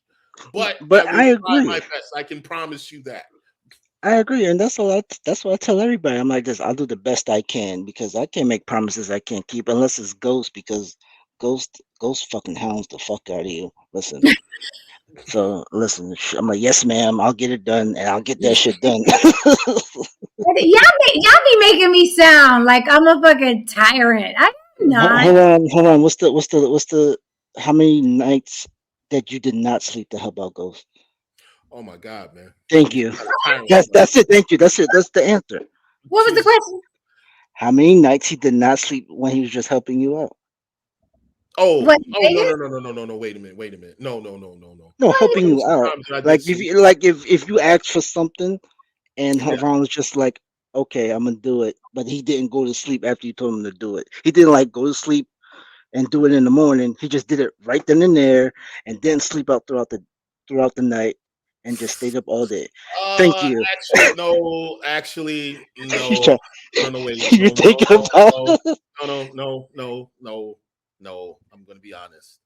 There have you're been gonna sit times. there and say 2 hours of sleep. No. Listen, there have been times. There have been times when she's asked me to do things, and I have not done the shit at all. See? And, He and said at it has been times. me being. It was me being difficult. It was me being whatever. You know what I mean? So, in her defense, no, there's. I mean, I don't necessarily talk about it all the time, but she does put up. She does put up with a lot. She about to kill you. She like choose Put your up words with a lot. wisely, sir. I mean, I don't talk about it, but she I does. only nag when it doesn't get done. That's when you hear my mouth. I don't think it's nagging. I think when you ask for something and we say yeah, you expect a result. I don't think it's nagging. Boom. Thank you. Thank you. Very kind. That is the damn truth. Yeah. Damn So, it. yeah. No, but I agree with LeBron. I said I don't know what can happen in the next. Yeah, I don't know what happens And this is tomorrow. But honestly, and it's one of the reasons why I'm not married, because I'm not really a very lazy boyfriend. I'm a very lazy boyfriend. I know I would be a terrible fucking husband. I when it comes to intimacy, I'm there. I am when it's time to fucking do whatever and roll around in the hay. I am there. But everything else, I'm still kind of working on it. I'm still trying to work on being a good friend. You know what I mean? I'm really trying to hammer out this dad thing. You know, So you're what we spoke about earlier, where it's like you're that's how you connect emotionally to a woman. So if it was outside of sex, how would you connect her emotionally? but that's what I'm learning right now, because there was a time in my life where I was extremely emotionally unavailable. You know what I mean? And I had to grow and understand and see things, and again, stop looking at people, looking at her as a woman, and just looking at her as a human being, and seeing where we can, what I mean, coexist in certain spaces and speaking The to. way you look at your friends. What happened? The way you look at your friends. Absolutely. You That's look at what it each other was. like we're That's human. what it was. Our friends will call us and tell us they did the most foul shit. You'd be like, well, what they did to you? Mm-hmm. It's true. Or we'll forgive them. We like, you what?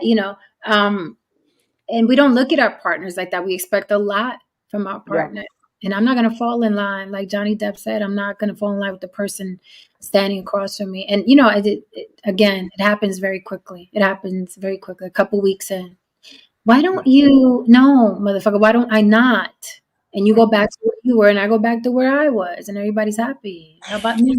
I think that's kind of what it is for me too, in certain regard, in certain regards. Like another thing too, like being an employee, like it took me a long time to be a decent fucking employee. Not because I couldn't do the work. It's just that, oh man, why are you bothering me? I was You know what I'm saying? I mean, like I'm good in corporate environments where you just give me the tasks to do and I just go fucking do the shit. Don't talk to me. It'll get done when you ask me to get it done. And here, did you get it done?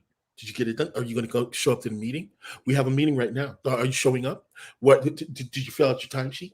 What are you doing right now? What are you doing? Like, I'm not good with that. I'm not good with that environment. You know That's what I right. mean? Yeah, I couldn't do it no more. I was like, I don't even like y'all. Like, that's where I'm going because I don't want to. That's And another thing. in a way, your wife turns into that. What are you doing? What are you eating? Oh, true. That's a good point. Don't you have a heart problem? Hey, listen, you're gonna eat this. Where are you going right now? The kids need to get picked up. What are you doing? What are you eating? No, we're going to be watching this at 8:00. No, we need to have sex right now. It needs to last 30 minutes because we need to go do something afterwards. What are you doing? What are you eating? Where are you going? Like, That's why. no. That's why What the hell? But again, that's why friends fare better because you don't take it personally. You don't take it personally. If I tell you, you really gonna eat that fucking bacon cheeseburger after what the fuck you told me, you don't take it personally. Right. But if I'm your woman and I say that, you're gonna be like, oh, I put my dick in her. You're gonna talk to me like that. Wow. I mean, kinda. That's wild. It's like dibs. Tips. Okay, so My dick in that. I put my dick in that. let's close out so I can call these boyfriends I got with some money, some Christmas money. Y'all are crazy. Let me get to Listen. what men are good for. Oh, somebody's clipping that one. See, I told you, modern woman. Modern woman. I let them know. We getting called whores all day up and down the Lily, internet. how long I want boyfriends for? 3 months. There you go. I don't bite my tongue. They could clip that 3 months. I keep 3-month intervals. That's it. As men, I just nothing's wrong with getting married. If that's your thing, go down that road. But motherfuckers need to really start talking about the benefits of the bachelor life. There's benefits attached to the shit, man. I mean, Kevin Samuels died. It don't work. It don't work. That's interesting. Kevin Samuels died. He proved it don't work. It don't work. Well, somebody got to take care of your old. I believe it actually can work because it could work. Kevin Samuels killed himself. Like he lived a very hyper stressful life. Yes. Had millions of women wishing death on him. That life would have killed anybody. That life would have killed anybody. Well, I think at least a good 100 of those women knew voodoo. So bad juju out in the world. That shit caught up to that motherfucker. Women are magic. But I say like this though. I think you have to have a certain IQ to be a bachelor, right? Haran can do it because Haran is smart and aware enough to know he needs to take care of himself and knows how to. These other men, they will probably get the city called on them because of how dirty their house will be. That's true. What I'm saying? Get pregnant women pregnant. No, you're right. You have to. Yeah, it's not a fucking point. No, absolutely. If you're an idiot, stay in a relationship. You could survive being a bachelor. Because the other guys, you're right. Like every time I run into them, it's like, you had another kid? Like, yeah, no. You know what? He's got a point. A lot of guys do need a woman to save them from themselves. Like, why are there worms on your couch? Is that a rag? Yeah. No. Like I've seen guys, I'm like this. What's the smell? It didn't smell. I'm like, I never smelt it before. Then I opened his drawer. I'm like, yo, when's the last time you cleaned your dishes, bro? Yeah. I mean, all that can get fixed with a housekeeper. I'm just saying. Haran don't wash it. Yeah, but Haran, you're smart enough to know that. I wash dishes. I don't run to wash the fucking dishes, but I wash dishes. You buy plastic plates, don't you? You buy the red cups. Why you always throwing my business out there? Because I do it too. Yes, I have a few plastic plates. I got plastic plates and my little cups. I'm gonna say this. I'm gonna ask the ladies to my new million view 2 ladies up here. Million views. Congratulations. Absolutely. When have you ever went to bed with sinks with dishes in your sink? A lot. Yeah, when I don't feel well or something like that, I don't like dishes in the sink. Going to bed with dishes in the sink. I don't like going to bed with dishes in the sink either. My grandma would forbid it, but I do it all the time. I do it all the time. I try not to clean as I cook, so I don't have to deal with that. But I have done it. Like if it's a cup, or I'm not talking about piles. I'm talking about piles. These men will have piles of dishes. No. We won't do it. I cannot do a pile. Do my protein. That one dish and a cup is different. We talking about stacks and stacks. Exactly. Nah. Like I don't think y'all really seen like our circle is different from the average. If you see the average, these men are filthy. Yeah. Oh, I know. But like I said, $100, set aside $100 a month, go get you a housekeeper. Trust me, there's an immigrant woman out there who will take your $100 and have your shit looking immaculate every month or bi-weekly, man. Trust me, man. That was true. I was watching that on that thing that you sent me, Lily, for the billionaires and stuff. How people think that their life is you know what I mean, untouchable, unreachable, and you can get you a housekeeper. You can get the same thing they get for a couple bucks. That's it. Yeah, same. All right, guys. So I want to play the remix before we out of here because we got to see it again. We got to see it again. We got to play it before we get out of here. We got to see it again.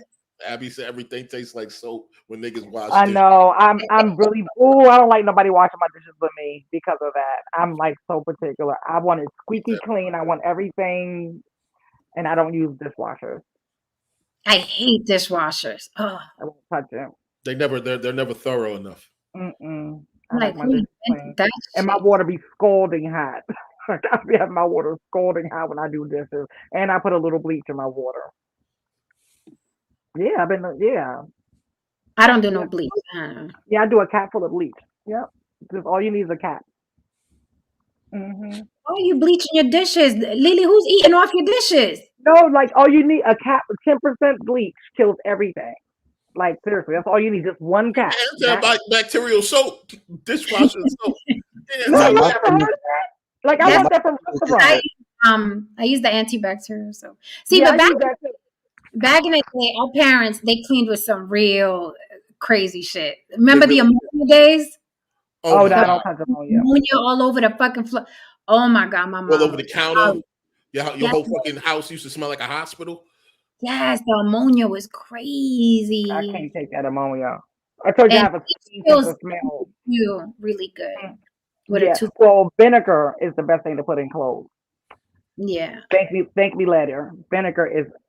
Don't do it with bleach though. Don't do it the same. It will kill everybody in the house. Vinagre. Vinegar, that's vinegar. Oh my god, this remix is so Tristan, wasn't it amazing? y'all officially made it. That's what that means. Because he only does it with viral takes. Nick, we made it. Congratulations, man. Yeah, ooh, we worked for it. We Yes, you did. Oh my god, Lily and I, the way we roll up to that studio, man, with fucking suitcases, doing our own hair, doing our own fucking makeup. Oh, Outfit it's changes and 4 shows back to back, and stacking shows, and we're that's part no editing. That's just us straight up. Like we that's because like once everyone thinks the timing is edited, and I'm like, no, that's us. Like that's no editing needed. Like that's no, straight fucking through, like the professionals. Okay, here we go. Oh my god, I love this so much. This really freaking made the end of my year. This was like a cute little birthday gift for me. Y'all see that? Can y'all see that? Yeah, but I don't. What was this? Lily, like, who the fuck is that? That ain't it. What? Where's the rest of her legs at? Like I only Right. saw. Yeah, they're like. I'm like, oh, another That's BBL girl. the fucking Most waist does her. the BBL. Base is like 5 inches wide, and everything else is just huge. And it's It just, just looks. What you see is a fucking waist train and It a don't even BBL. look right. It looks like a character. It looks like a cartoon character or something. All right, I I'm found like, is that what you was going for? I'm always thinking, like, you like it? it. I think she finds it to just roast them because ghosts act like we don't have comments. Like I'll be strolling like this. Oh, I'm like, well, who is this big booty? Then you just see ghosts like, you damn cockroach. I'm like, oh my god. I'm like, what is she roasting these people for? Abby said, "Where was Miss Girl off to?" I don't know where she was off to, but hope She was off to taking a shit. It looks like she was in the bathroom. Lily's face. We are so done with these BBLs. They're so gross. Right.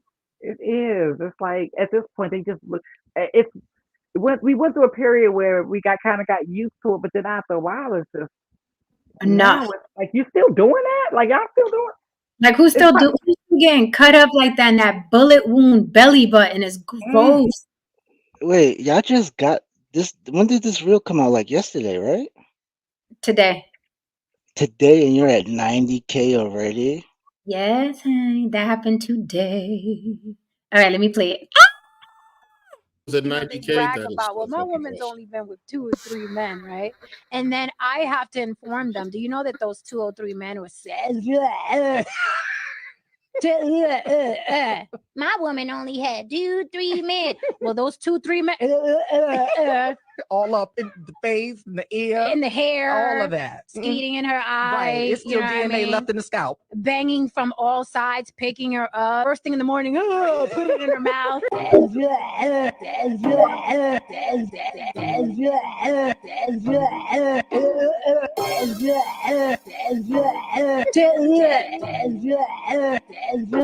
the remix gone.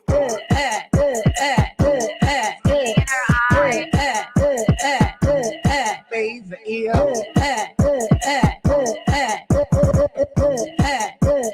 Banging from all sides, banging, banging, banging, banging, banging, banging, banging from all sides, banging, banging, banging, banging, banging, banging, banging from all sides.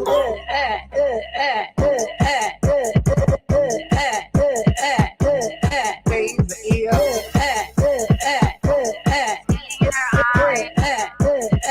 First thing in the morning, put it in her mouth. Eating in her eye.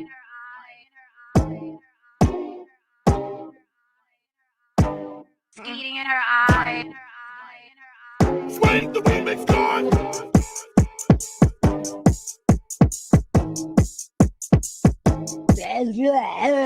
A lot of guys, you know, they brag about, well, my woman's only been with 2 or 3 men, right? And then I love it. That'll never get old. That shit wild. Uh, How many streams is it up to? huh? How many streams is it up to? Almost 100? Is it 90K? It was 90K, right? Yeah, Yeah, 90K. Yeah, it came out this morning. it's gonna be over 100 by end of the weekend.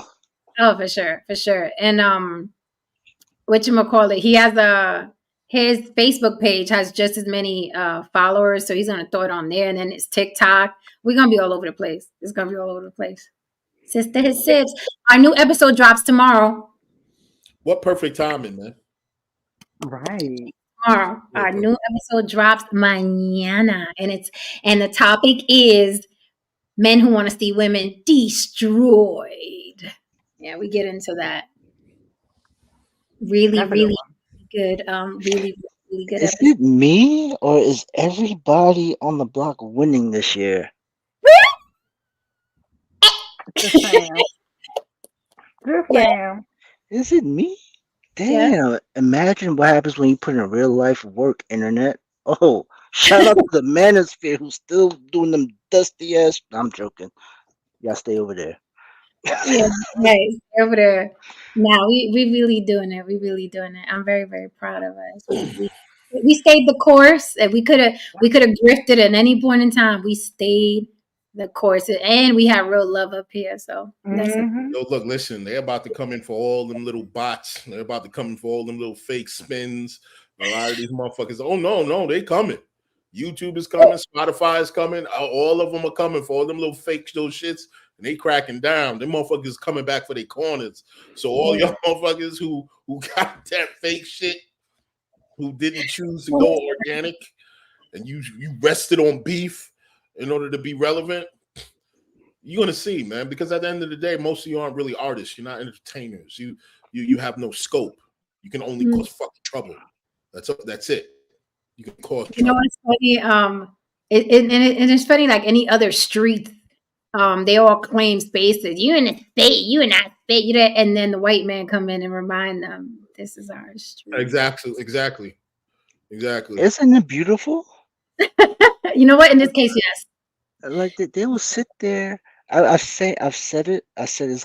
I made the new term, slave syndrome, where they have all this energy, but when that white man pop up on that panel, they get on their knees, and it's such a beautiful thing to see. Haran be talking about that all the time.